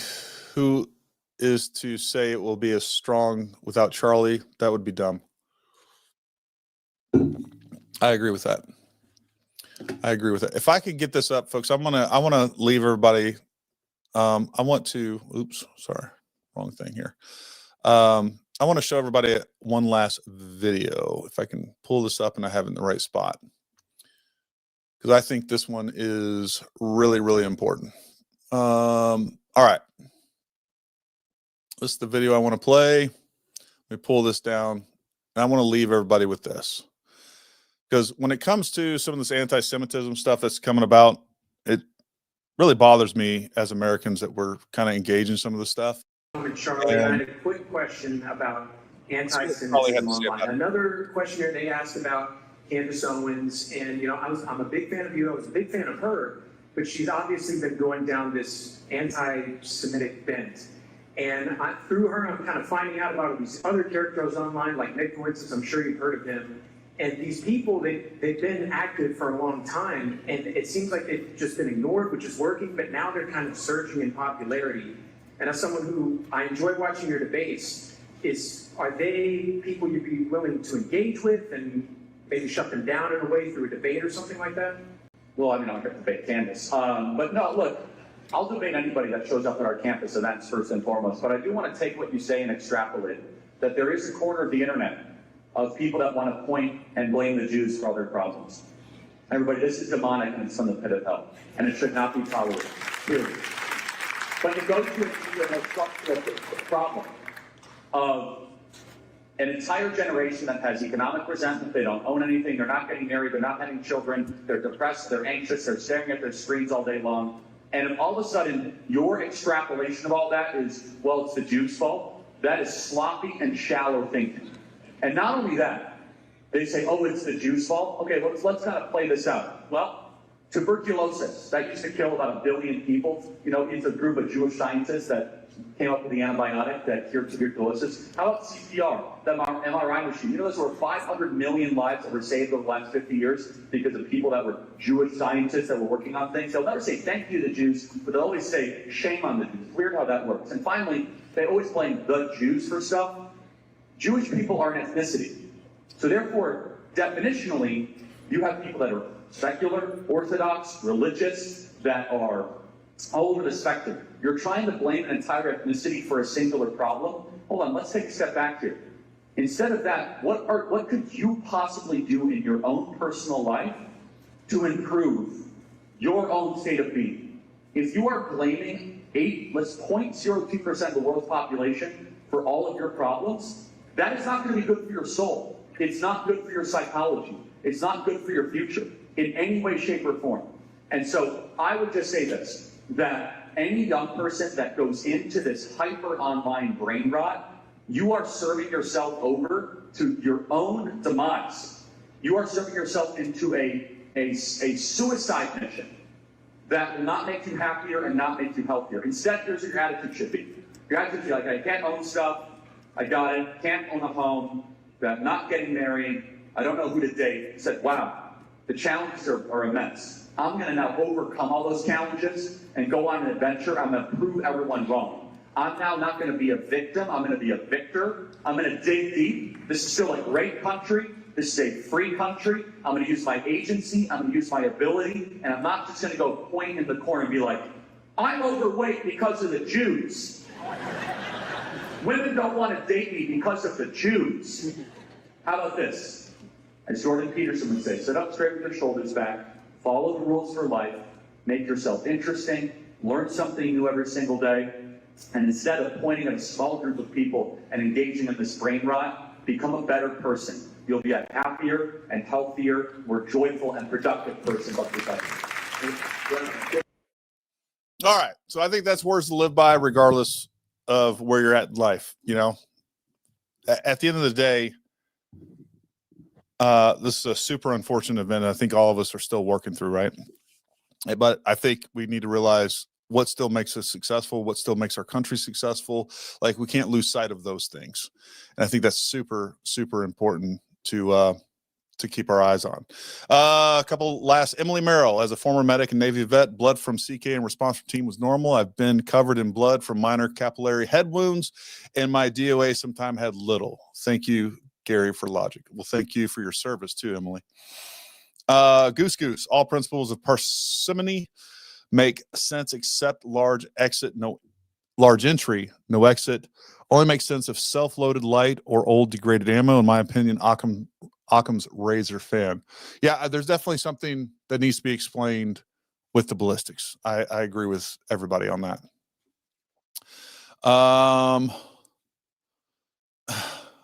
Corey Snow would love to get the light, Gary. Love the sessions. Lots of good info from you guys. We already gave the light away.